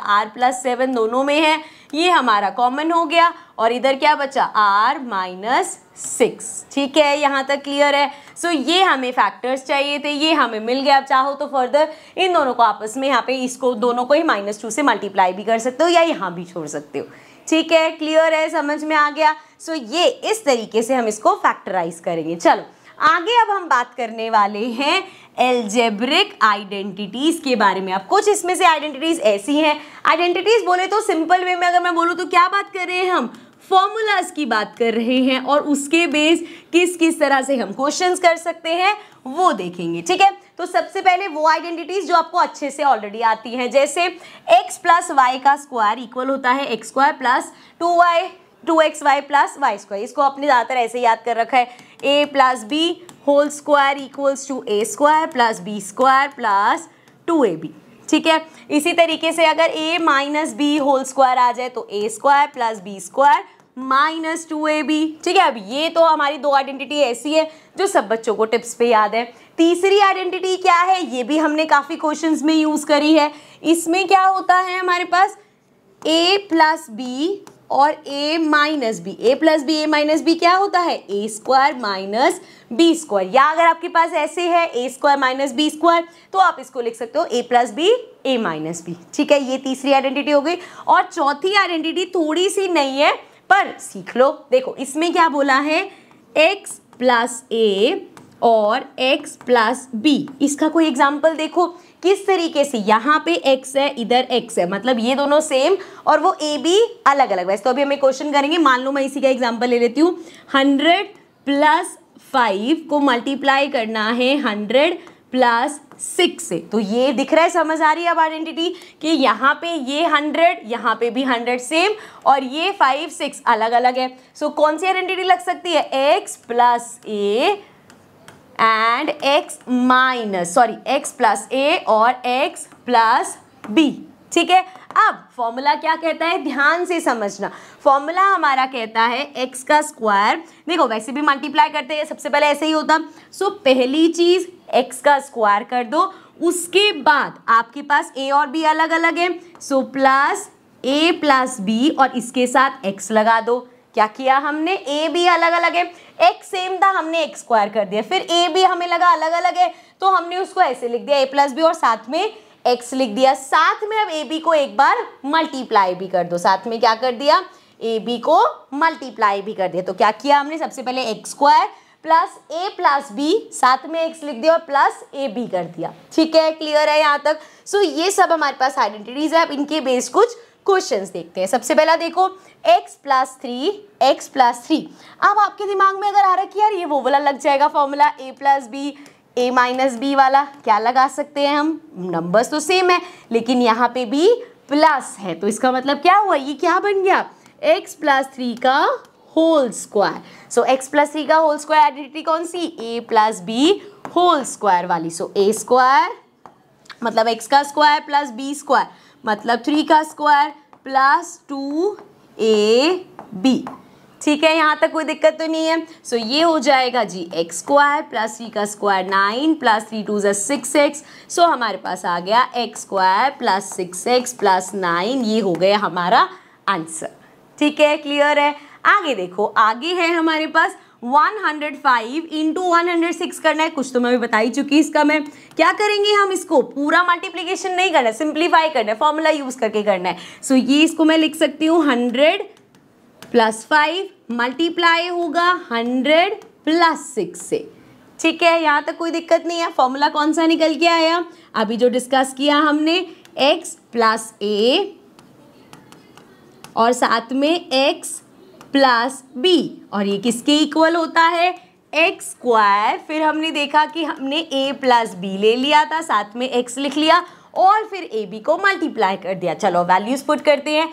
x का स्क्वायर मतलब 100 का square, then plus a plus b मतलब 5 प्लस 6 और साथ में x लगा दो, प्लस a इंटू बी मतलब 5 इंटू 6। ठीक है, अच्छा यहाँ जो मैंने x लिखा है ये x क्या है, बेसिकली 100 ही लिखते हैं, x क्यों लिखेंगे हम, ठीक है ना। चलो अब इसको फर्दर सॉल्व करते हैं। 100 का स्क्वायर 100, डबल जीरोज हो जाएंगी, प्लस 6 प्लस 5 11 और साथ में 2 0, प्लस 6 5 ज़ा 30। ठीक है, चलो अब इसको ऊपर ले चलते हैं। अब सारा यहाँ पे ऐड कर दो, 3 0 इसमें करो, ये हो गया 1 1 3 0 और ये हो जाएगा यहाँ पे 1। सो हमारे पास क्या आ गया, वी हैव 11,130। अच्छा प्राइस थोड़ी है किसी का, तो ये हो गया हमारा आंसर। क्लियर है, समझ में आ गया। चलो आप देखते हैं, ये दो हो गए सिंपल से।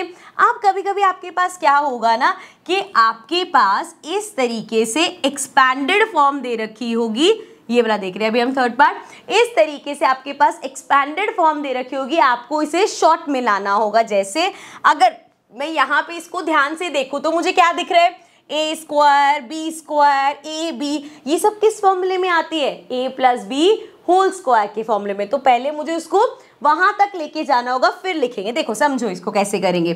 सो थर्ड पार्ट है हमारा, पहले लिख लेते हैं पूरा।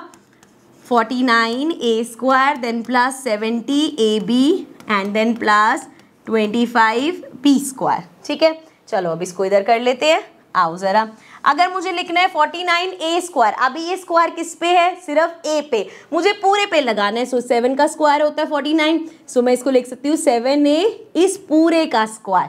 ठीक है, अब 7 का स्क्वायर 49 होगा और ए स्क्वायर को एज इट इज लिखेंगे। ठीक है, देन प्लस, इसको अभी के लिए छोड़ दो, आगे बढ़ो। सी वाला बी वाला पार्ट वो देखो, 25 किसका स्क्वायर है, 5 का। सो यहाँ पे मैं लिख सकती हूँ 5b का पूरा स्क्वायर। यहीं से ही तुम्हें समझ आ जाएगा कि ये तुम्हारी a की वैल्यू है, ये तुम्हारी b की वैल्यू है। अब फॉर्मूले के हिसाब से a square plus b square plus 2ab इस तरीके से आना चाहिए था।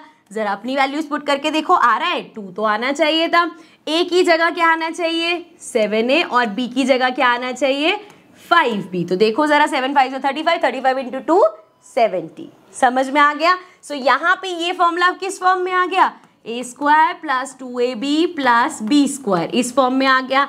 ठीक है, किसका होता है ये, a plus B whole square का। सो यहाँ पे a क्या है, 7a प्लस b क्या है, 5b इस पूरे का होल स्क्वायर। सो यहाँ से ये जो था हम इधर तक ले आए। ठीक है, एक्सपैंडेड फॉर्म आपके पास थी, आपने बेसिकली इसका फैक्टर निकाल के सामने रख दिया कि ये दो इसके फैक्टर्स है। यही करना था हमें, 7a प्लस 5b, ये दो हमने इसके फैक्टर्स निकाल दिए। जब आपको शॉर्ट में दे रखा होगा आपको उसको एक्सपैंड करने को बोलेंगे, और एक्सपैंडेड फॉर्म वाला होगा तो उसको फैक्टराइज करने में मतलब शॉर्ट करने को बोलेंगे। लास्ट वाला पार्ट देखते हैं इसका, इसको इधर कर लेते हैं।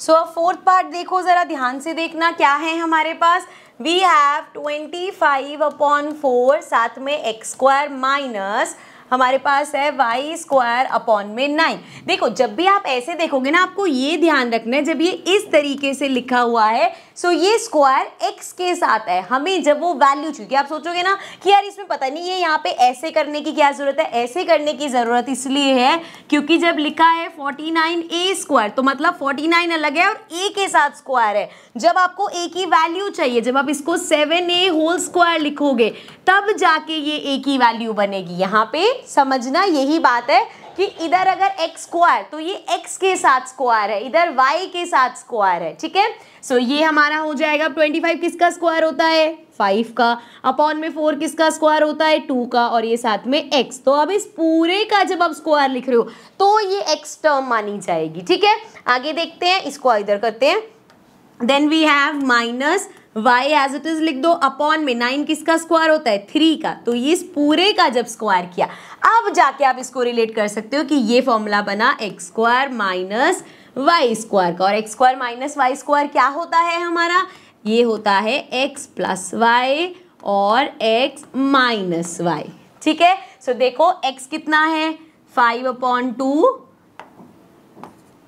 प्लस y कितना है y/3 एंड इसी में ही माइनस कर देंगे तो 5/2x माइनस y/3। सो ये आ गया हमारे फैक्टर्स। ठीक है, क्लियर है। चलें आगे। आगे अब नई आइडेंटिटी देखते हैं, फिफ्थ आइडेंटिटी। थोड़ा ध्यान से देखेंगे इसको, क्योंकि इसमें क्या आ गया a plus B plus C, 3 numbers आ गए और इनका स्क्वायर। अभी तक जो देख के आए उसमें क्या था a plus B whole square. क्या किया हमने a square plus B square plus 2ab।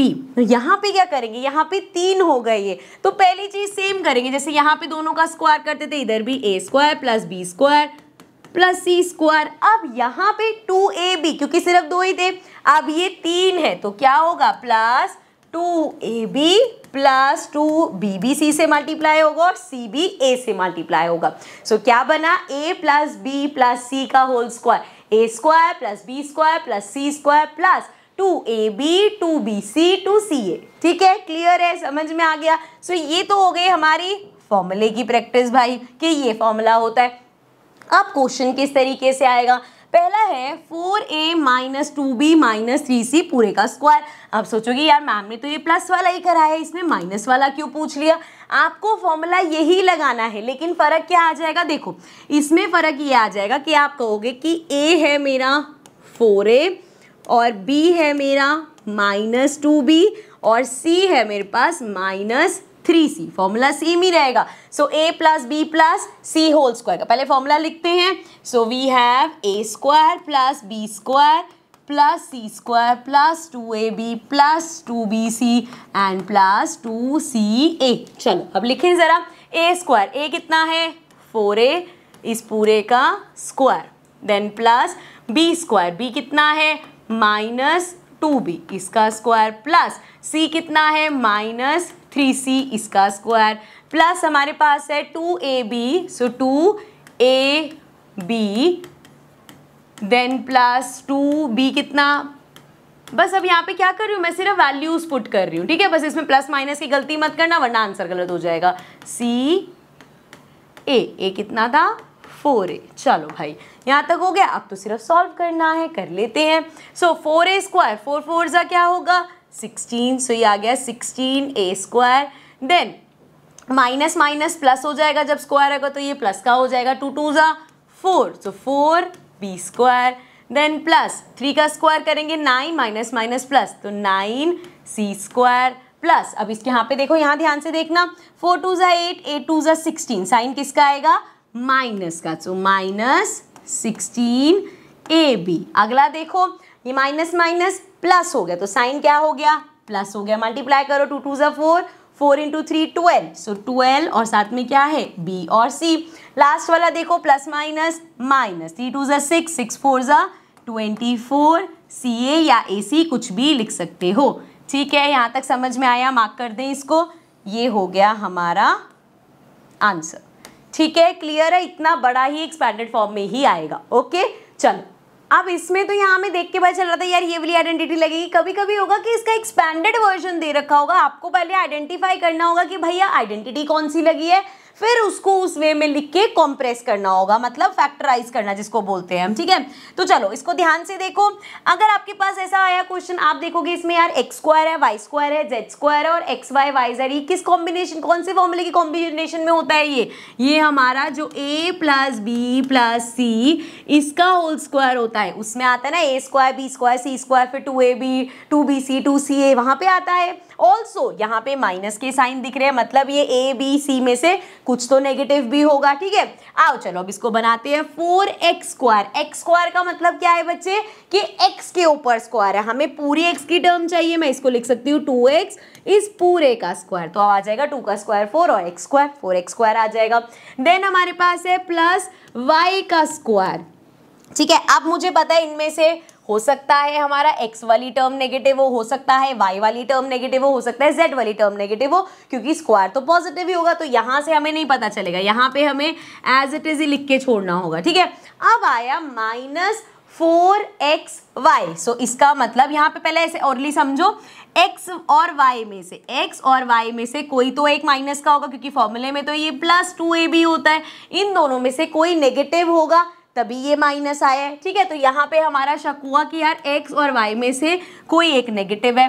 फिर हम गए y और z में, y और z भी माइनस का है। फिर हमें डाउट होगा कि यार y और z में से एक हमारा नेगेटिव होगा। अब दोनों में क्या कॉमन दिख रहा है, इधर भी शक इस पे हुआ था, इधर भी शक इस पे हुआ था। चलो आगे बढ़ते हैं। आगे है x और z, ये पॉजिटिव है, तो मतलब क्योंकि ये प्लस का आया है, देखो इसमें दो चीजें हो सकती है, या तो ये दोनों ही नेगेटिव है तो माइनस माइनस प्लस हो गया, तो आप ये रख सकते हो दो बेचारा y बेकसूर था और उन दोनों को माइनस माइनस रख दो। या हम सिंपल रख रहे हैं कि यार हमें तो ये दिख रहा है ना, इसका मतलब y ही कल्प्रेट है, क्योंकि इधर y नहीं था तो ये पॉजिटिव रहा। सो वहां से हमें पता चल गया कि नेगेटिव कौन है, y है। अगर आप इसको ऐसे भी करोगे कि x और z नेगेटिव है, ये पॉजिटिव है, तब भी चल जाएगा, बट हम इतना लोड नहीं लेंगे, सिंपल बोलेंगे y नेगेटिव है बेचारा, ठीक है। ये हो गया। अब आगे चलो, अब हमें यहाँ पे एक्चुअल में जो हमारी टर्म्स है, a क्या है 2x है, और b क्या है -y है, c क्या है z। जब भी आपके पास क्वेश्चन में x y z में और फॉर्मूला आप a b c की तरह लिखोगे ना, कभी भी गड़बड़ नहीं करोगे, वरना x 2x की गड़बड़ करते जाओगे, ठीक है। तो ये हमने यहाँ पे लिख लिया। चलो अब इसको आगे बढ़ाते, तो हमारा a square plus b square plus c square हो गया प्लस 2a। a कितना है 2x, b कितना है -y। चेक करो क्या मल्टीप्लाई करके सेम आ रहा है, 2 2 ज़ा 4, 4xy माइनस का 4xy, करेक्ट आया है। चलो नेक्स्ट स्टेप पे चलो। सो नेक्स्ट क्या होता है, हमने अभी तक क्या किया है, a square plus b square plus c square, so plus 2ab plus 2bc और 2ca, ठीक है। वहां तक अभी जाते हैं, पहले यही देख लो, इसको थोड़ा सा इधर कर लेती हूँ वरना आपको दिखेगा नहीं, ठीक है। चलो अब आ जाओ, 2ab हो गया, अगला क्या होना चाहिए 2bc। अब इसके आगे लिख देती हूँ प्लस 2b कितना है हमारा -y, और c कितना है z है। सो देखो जरा क्या आएगा, माइनस का 2yz, चेक करो, हाँ जी माइनस का 2yz आ रहा है। नेक्स्ट स्टेप में हमें क्या करना है, प्लस 2ca। सो 2c कितना है हमारे पास z, और a कितना है 2x, मल्टीप्लाई करके देखो क्या आ रहा है, 2 2 ज़ा 4 xz आ रहा है, 4xz आ रहा है, मतलब पूरा एग्जैक्ट हम इसको हम यहाँ पे एक्सपेंडेड फॉर्म तक ले आए हैं। तो ये फॉर्मूला किसका बना है, इसको भी हटा रही हूँ मैं, ये फॉर्मूला बना है a plus B plus c whole square का। सो वैसे तो मैंने यहाँ से हटा दी, इधर लिखे होते शराफत से। a क्या है 2x प्लस b क्या है -y और प्लस c क्या है z, इस पूरे का स्क्वायर, या मैं इसको लिख सकती हूँ 2x -y plus z whole square. So ये हो गया हमारा आंसर। इसी को 2 बार लिख दो, दोनों इसके फैक्टर्स हो गए, ठीक है, क्लियर है। चलो फिर आगे बढ़ जाते हैं। आगे हमारे पास 2 आइडेंटिटी और है, कौन सी, क्यूब वाली, ये भी हमने कर रखी है। कैसे, a plus B whole cube, क्या होता है formula, a cube plus b cube plus 3ab, और साथ में क्या कर देते हैं हम a प्लस बी, साथ में हम कर देते हैं a प्लस बी। मतलब यहाँ तक तो वही स्क्वायर वाली लगती है कि a square plus B square plus 2ab, लेकिन क्योंकि ये क्यूब है तो 3ab के साथ a प्लस बी भी कर देते हैं। अब नेक्स्ट देखो, अब यहाँ पे जब a minus B whole cube होगा, तो हमने यहाँ पे देखा जब ये प्लस था सारे साइन प्लस के थे, यहाँ पे भी फॉर्मूला सेम ही रहेगा, साइन सारे माइनस हो जाएंगे, तो a cube minus b cube minus 3ab और साथ में ब्रैकेट में a माइनस बी, तो सारे साइन हमारे माइनस के हो गए। अब इसका एक फॉर्मूला और हम ऐसे सुनते हैं कि a cube minus b cube, अब क्या करते हैं इसको इससे मल्टीप्लाई कर दिया तो ये आ जाएगा -3a स्क्वायर बी, और फिर माइनस माइनस प्लस हो जाता है तो 3ab स्क्वायर। पर ये थोड़ा सा कंफ्यूजिंग रहता है कि यार यहाँ पे गलती से इसकी जगह इस पे माइनस लगा दे तो गड़बड़ हो जाएगी। इससे अच्छा सिंपल रखो कि ये मेरा फॉर्मूला है, मल्टीप्लाई तो मैं कर ही सकता हूँ, है कि नहीं। चलो चलो चलो चलो चलो चलो फिर क्वेश्चन देख लेते हैं। पहला है 104 का क्यूब करना है हमें, तो 104 को मैं लिख सकती हूँ 100 प्लस 4, तो इसका क्यूब करना है। फॉर्मूला क्या लगेगा मेरे पास, a plus B whole cube, a plus B whole cube क्या होगा, a cube plus b cube plus 3ab और साथ में a प्लस बी। चलो वैल्यूज पुट कर लेते हैं ज़रा। सो हमारे पास क्या क्या है, हमारे पास सबसे पहले a क्यूब, a कितना है 100 का क्यूब है, देन प्लस b का क्यूब मतलब 4 का क्यूब प्लस 3ab मतलब 100 इंटू 4 क्या हो जाएगा 400, और साथ में a प्लस बी मतलब 100 प्लस 4 ठीक है, यहाँ तक कोई दिक्कत नहीं है। आगे देखो, सो अब ये देखो 100 का क्यूब, सो 100 साथ में 2 0 स्क्वायर हो गया, फिर 2 0 और तो ये क्यूब हो गया। 4 का क्यूब, 4 4 से 16, 16 इंटू 4 is 64, तो ये 64 हो गया, प्लस 4 3 से 12। अब 12 100 को मल्टीप्लाई करना है इससे, तो 104 को पहले 12 से कर लेते, साथ में 2 0 लगा लेंगे। 4 2 ज़ा 8, 2 0 से 0, 2 1 ज़ा 2, फिर 1 से करेंगे तो ये आ जाएगा 104 और ये आ गया 8 4 देन 2 1 1 2 4 8 और साथ में जो 2 0 छोड़ी थी। ठीक है, अब तो बस इसको प्लस करना है, इसको हटा देते हैं, इसको ऊपर लेके चलते हैं और इसको कर देते हैं प्लस। तो देखो ज़रा लास्ट डिजिट से प्लस करना शुरू करना है, 64 इधर आ जाएगा 64।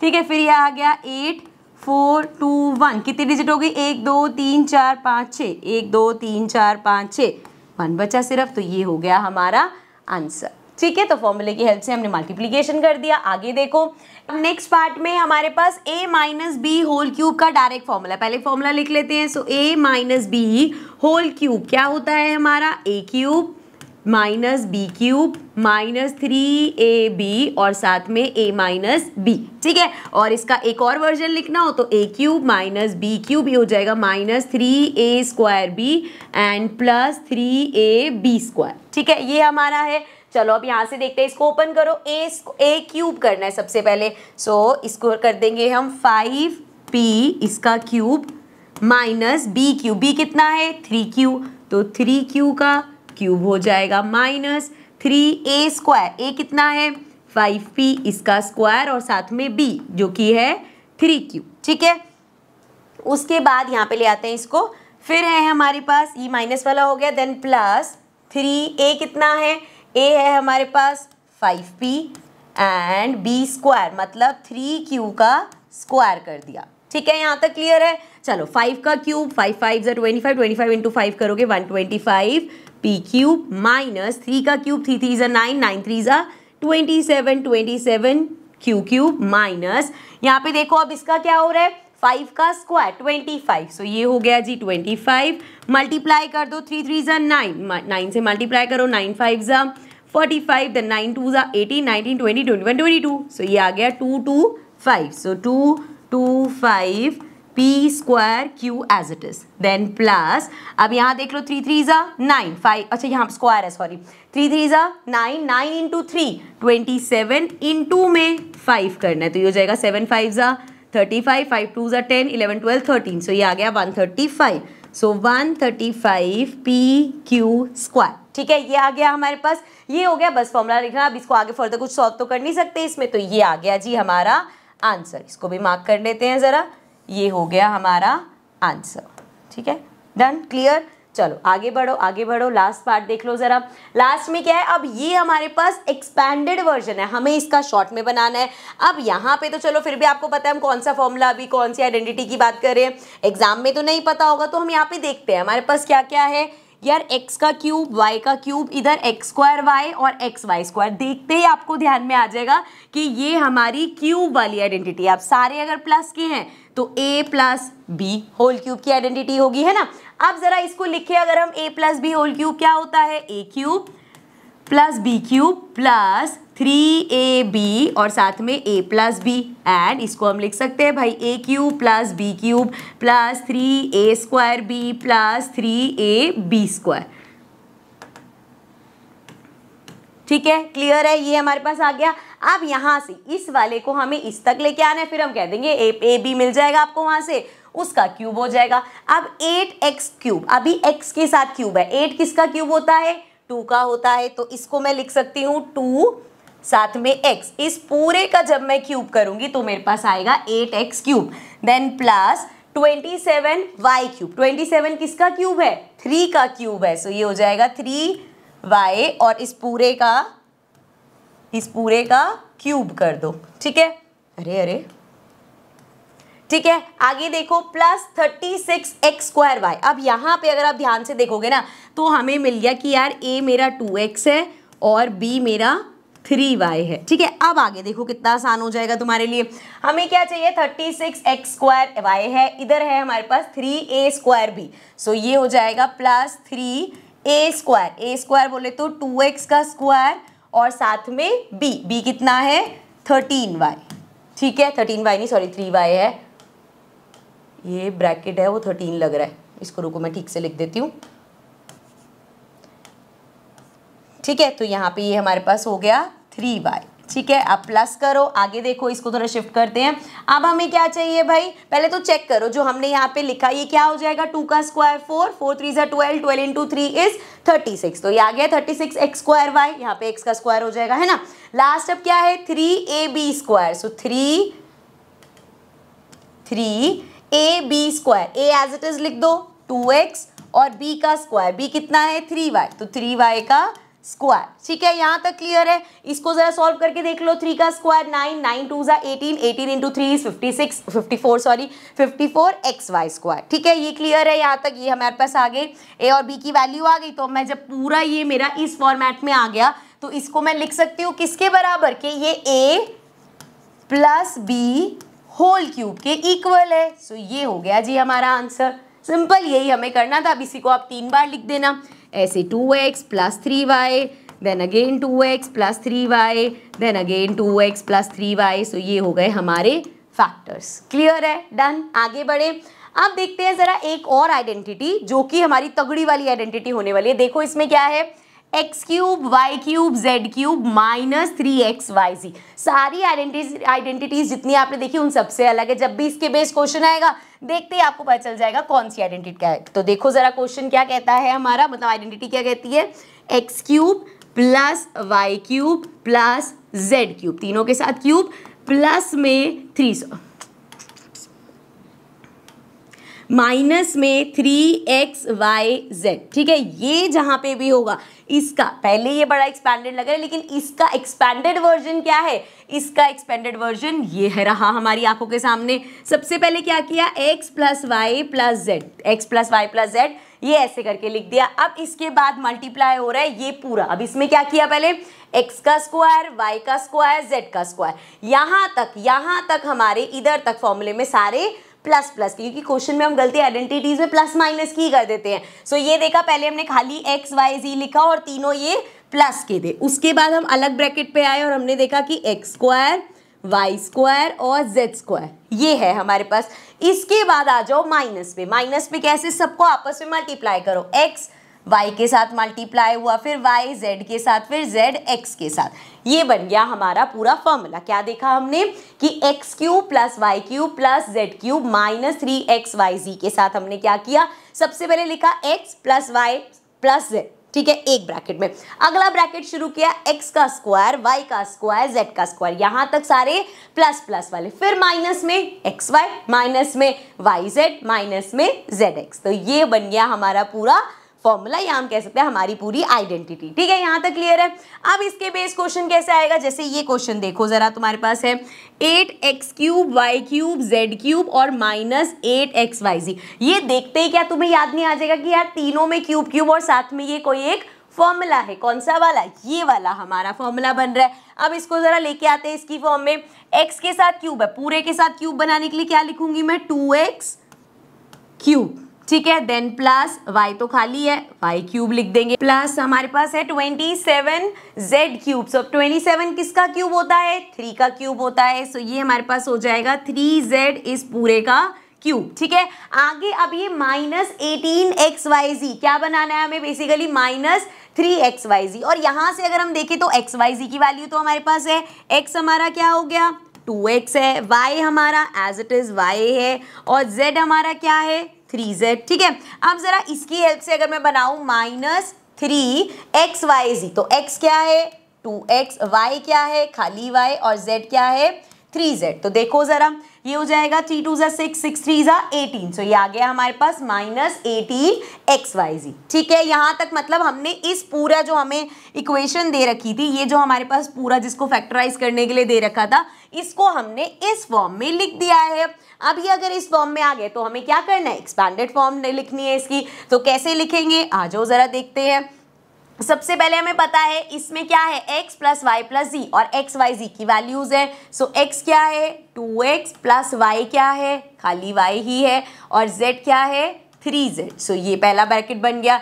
दूसरे में हमें पता है x square y square z square करना है। तो x स्क्वायर बोले तो 2x का स्क्वायर, सो इस पूरे का स्क्वायर करना है, प्लस y का स्क्वायर करना है प्लस z में क्या करना है 3z है हमारे पास तो इसका स्क्वायर होगा। सारे प्लस वाले हो गए, अब माइनस वाले पे आ जाओ, मतलब हमें क्या करना है माइनस xy। तो देखो x कितना है 2xy, ठीक है ये y तो सेम ही है, माइनस का फिर से हमारे पास क्या होगा xy हो गया, अब yz, सो y और z 3yz हो जाएगा, सो 3yz, फिर माइनस का अब x और z, सो 3 2 6, सो 6 और साथ में क्या है xz, सो ये आ गया। इसमें फर्दर आप किसी को इसका चलो स्क्वायर कर सकते हैं, वो कर लेंगे, इसको लिख देते हैं अभी as it is 2x plus y plus 3z, इसमें तो कुछ नहीं छेड़ सकते, ये हमने एज इट इज लिख दिया। नेक्स्ट देखो 2 का square 4x square plus y square then plus 3 का square 9z square then minus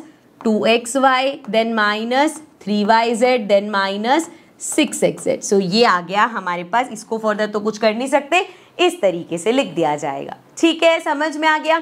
so यहाँ पे अभी हमारी सारी आइडेंटिटीज हो गई, हर आइडेंटिटी के साथ किस तरह के क्वेश्चन आते हैं वो हमने देख लिया। अब थोड़े से टेढ़े मेढ़े क्वेश्चंस देखते हैं कि कहाँ पे घुमा के तुमसे क्वेश्चन पूछे जा सकते हैं, वो देखते हैं। सो सबसे पहला है if x plus y equals to 14 and x y equals to 25 then find the value of, किसकी वैल्यू निकालनी है हमें एक्स स्क्वायर,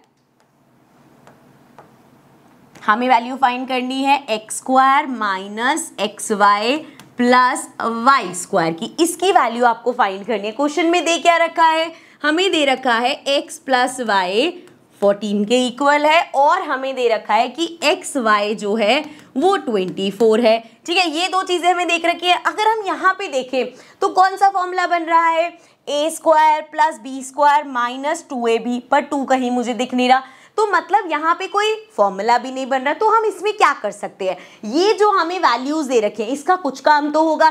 देखिए क्या कर सकते हैं, अगर मैं जैसे मान लो मेरे पास जब ये वाली चीज थी, ये है मेरे पास, अगर मैं इसकी हेल्प से इनमें दोनों की स्क्वायर करूं, स्क्वायरिंग बोथ साइड, मुझे पता दिमाग में चल रहा होगा क्यों ऐसा करेंगे, अभी मैं बताती हूँ। सो स्क्वायरिंग बोथ साइड्स अगर हमने किया तो हमें क्या मिलेगा, इधर मिल जाएगा x प्लस वाई इस पूरे का स्क्वायर और इधर मिल जाएगा 14 का square. So x plus Y whole square A square plus B square plus 2ab मतलब 2xy और यहाँ पे क्या मिलेगा 14 का स्क्वायर 196। अब थोड़ा थोड़ा समझ में आ रहा है। यहाँ से अगर मैं देखूँ तो मुझे एक्स स्क्वायर वाई स्क्वायर की वैल्यू नहीं मिल जाएगी, इधर से मैं एक्स स्क्वायर वाई स्क्वायर की वैल्यू निकाल लूंगी और एक्स वाई तो मेरे पास ऑलरेडी है। सो देखो क्या करेंगे, यहाँ पे हम पहले इधर से मैं x square plus Y square निकाल रही हूँ, कैसे, ये हो जाएगा x square plus Y square and plus 2xy, xy कितना दे रखा है 24 दे रखा है, मैंने यहाँ पुट कर लिया, ये हो जाएगा x square plus Y square equals to में 196 है हमारे पास 196 और ये जो भी है इधर आके माइनस हो जाएगा तो 24 इंटू 2 अगर हम करें 4 2 जा 8 2 2 जा 4 48 हो गया, तो इधर आके माइनस का 48 हो जाएगा, तो ये हो गया x square plus Y square equals to 196 में से 48 माइनस कर दो, 16 में से 8 गया 8 हो जाएगा, 8 में से 4 गया 4 हो जाएगा और ये बचा 1, सो ये आ गया 148। तो क्या देखा हमने कि हमारे पास किसकी वैल्यू आ गई, हमारे पास X square plus Y square की वैल्यू आई। सो इधर देखो, इसको अगर मैं ऐसे लिखूँ X square plus Y square minus x Y, तो X square plus Y square कितना आया 148 माइनस एक्स वाई कितना दे रखा है 24 कर दो माइनस, 8 में से 4 माइनस करेंगे 4, 4 में से 2 माइनस करेंगे 2 और 1, तो आंसर क्या आ गया हमारे पास 124। मतलब ये हमें निकालना था, तो हमने दिमाग लगाया कि अगर हम इसका स्क्वायर कर देंगे तो X square plus Y square मिल जाएगा, ठीक है। तो बस यूज हमारी यही हमारी आइडेंटिटी हुई, ए स्क्वायर प्लस ए प्लस बी होल स्क्वायर की आइडेंटिटी यूज हुई, लेकिन इस तरीके से। तो क्वेश्चन को इसी लेवल का बस घुमाते हैं, ठीक है। चलो आगे एक और क्वेश्चन देखते हैं। ऐसा थोड़ा सा मैं इसको जूम करती हूँ और इसकी विजिबिलिटी भी थोड़ी अजीब सी होगी, तो मैं आपको बता देती हूँ क्या लिखा हुआ है। इफ, अच्छा वो भी क्या ऑप्शन वाला था क्या, हमारा आंसर क्या आया था 124।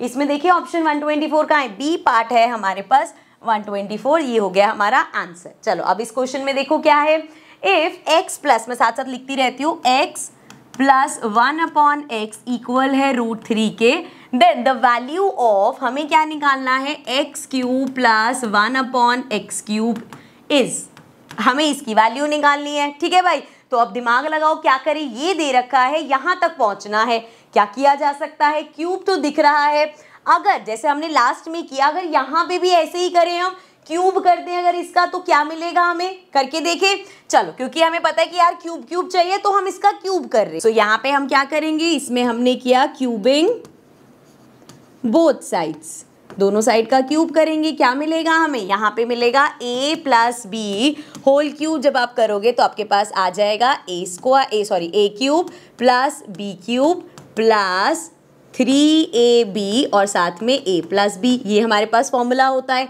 करें अप्लाई। सो a क्या है, x, a क्यूब करना है मतलब x cube plus b cube, 1 का क्यूब 1 और नीचे x क्यूब हो जाएगा। तो a cube plus b cube plus 3a कितना है x प्लस b कितना है 1/x। ठीक है, तो ये तो हो गई हमारी left hand side. Right hand side में भी यही करेंगे। √3 का, यहाँ ध्यान से देखना, √3 का अगर आप क्यूब करोगे तो क्या होगा, √3 इंटू √3 इंटू √3। अब √3 और √3 तो 3 बन जाएंगे, साथ में √3 तो हमारे पास क्या आ गया 3√3। यहाँ तक कोई दिक्कत नहीं है, यहाँ तक समझ में आ गया। अब देखो, इससे पहले हम इसका एलसीएम वगैरह लेके सॉल्व करें, सीधा देखो ना यार, x प्लस 1/x की वैल्यू क्या है, √3 है, तो मैं इसको लिख सकती हूँ ये as it is x cube plus 1/x cube और यहाँ पे हो जाएगा प्लस का 3 और यहाँ पे इसकी वैल्यू √3 है तो ये हो गया 3√3 एंड यहाँ पे भी हो गया 3√3। सो अब x cube plus 1/x cube equal हो जाएगा 3√3 को उधर भेजो तो 3√3 माइनस 3√3, तो ये हमारा क्या हो गया 0। सो हमें निकालना था x cube plus 1/x cube कितना है, यहीं से ही आ गया भाई, इक्वल्स टू 0 है। सो आंसर क्या होगा 0। कभी भी क्वेश्चन को देख के डरना नहीं है कि हाई ये रूट वाला क्वेश्चन हो गया, ये कैसे आएगा, ये कैसे करेंगे। जब भी हम क्वेश्चन को देखने, यार क्वेश्चन जब भी है ना, हमें सॉल्यूशन देखना है कि यार क्या करा जा सकता है और वहां से अपने आप आंसर तक पहुंच जाओगे। ठीक है, चलो आगे बढ़ते हैं, नेक्स्ट क्वेश्चन देखते हैं। The volume of a cube is, एक क्यूब का वॉल्यूम दे रखा है, इसको जरा सा जूम कर लेते हैं।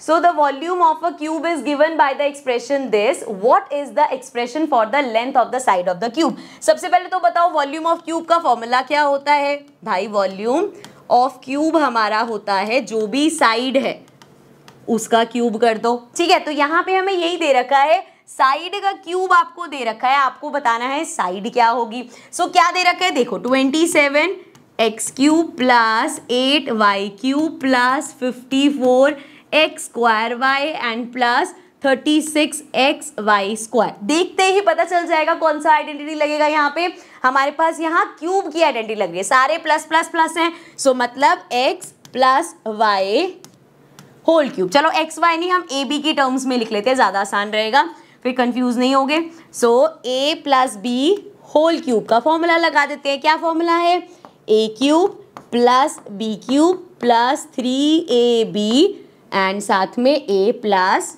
b। ठीक है, या इसको और इस वर्जन में लिखना है तो a cube plus b cube plus 3a² और प्लस 3ab²। ठीक है, क्लियर है यहाँ तक। अब हमें क्या करना है, इस पूरे को इसकी टर्म में ले आएंगे, a और b मिल जाएगा, उसका क्यूब होगा, वो हमारी साइड आ जाएगी। चलो, सो 27 किसका क्यूब है भाई, 27 हमारे 3 का क्यूब है, तो ये 3x का पूरा क्यूब लिख सकते हैं। प्लस 8 किसका है, 2 का, तो 2y का पूरा क्यूब लिख सकते हैं। Then plus 54x²y। अब वहां पे कंफ्यूज होने की जगह यहाँ से देखो, a क्या मिला हमें 3x मिला, b क्या मिला हमें 2y मिला। चलो इससे बनाने की कोशिश करते हैं। हमें पता है फॉर्मूले के हिसाब से 3a² आएगा, तो लिखो प्लस 3a² मतलब 3x का स्क्वायर और b मतलब 2y, और प्लस में क्या आता है हमारे पास, पहले ये चेक कर लो, 3 का square 9, so 9 into 2 is 18, 18 into 3 is 54। ठीक है, यहाँ तक करेक्ट पहुंच गए। उसके बाद 3ab², सो 3a कितना है 3x और b का स्क्वायर, सो b कितना है 2y, सो 2y का स्क्वायर। सो अब देखो 2 का स्क्वायर 4, 4 3 ज़ा 12, 12 इंटू 3 इज 36 और साथ में x और y² हो जाएगा। ठीक है, तो मतलब इसको हमने इस वर्जन में, ये वाला जो वर्जन है इसमें लिख दिया। तो नाउ आई कैन से ये किसके इक्वल होगा, a plus B whole cube के, और a और b तो हम पहले ही देख चुके हैं, क्या है हमारा 3x प्लस 2y। सो ये आ जाएगा 3x प्लस 2y का क्यूब। अगर ये इक्वल है 3x प्लस 2y का क्यूब, तो मतलब ये क्या हुआ कि 3x प्लस 2y क्या है हमारी लेंथ गिवन है हमें, ठीक है, तभी तो उसका क्यूब किया तो ये एक्सप्रेशन आया हमारे पास। क्लियर, समझ में आ गया। चलो फिर आगे बढ़ते हैं, लास्ट क्वेश्चन एक बार देख लेते हैं, इंटरेस्टिंग क्वेश्चन है ये, ध्यान से देखना। हमें दे रखा है a plus B plus c equal है 0 के, क्या गिवन है कि a plus B plus c 0 के इक्वल है। देन फाइंड क्या करना है हमें, ये देखो जरा, a cube plus b cube plus c cube और इस पूरे का हाफ। कर दिया ना कंफ्यूज कि ये क्या बात हुई भाई साहब, पावर ही हाफ में दे दी, ये कैसे निकालेंगे। तो थोड़ा सा सोचो, a plus B plus c 0 के इक्वल है और यहाँ पे आ रहा है a cube b cube c cube. तो ये कौन सी आइडेंटिटी में ऐसा था कि आपके पास a b c b हो, प्लस हो रहे हैं, और a cube b cube c cube की भी कोई कहानी हो। याद करो कैसा था हमारे पास, अभी जो हमने लास्ट वो लंबी चौड़ी सी आइडेंटिटी करी थी, क्या थी हमारे पास था कि a cube plus b cube plus c cube करेंगे, साथ में अगर माइनस 3x एक्स वाई कहाँ गई, ABC लिख रही हूँ ना मैं, सो 3ABC इस फॉर्मेट में अगर आपके पास कुछ है तो वो इक्वल होता है किसके, a plus B plus c के, और साथ में a square plus B square plus c square, फिर माइनस शुरू हो जाता है ab minus BC minus C, ये सारा होने लग जाता है। सो अब यहाँ पे इस क्वेश्चन के हिसाब से अगर हम यहाँ पे देखें तो हमें a cube b cube c cube इधर से मिल सकता है ना। कैसे मिलेगा, देखो a cube plus b cube plus c cube, और इसको मैं उधर भेज दूंगी। अब उधर कब भेजूंगी, देखो यहाँ पे ये गिवन है a plus B plus c 0 के इक्वल है। सो अगर ये 0 के इक्वल है तो ये पूरा मल्टीप्लाई होके 0 ही हो जाएगा। समझ में आ रहा है, ये a plus B plus c 0 है, 0 मल्टीप्लाइड बाय एनीथिंग इज 0, तो ये तो पूरा 0 ही हो गया। अब ये जो माइनस का 3abc है ये इधर जाके प्लस का 3abc बन जाएगा।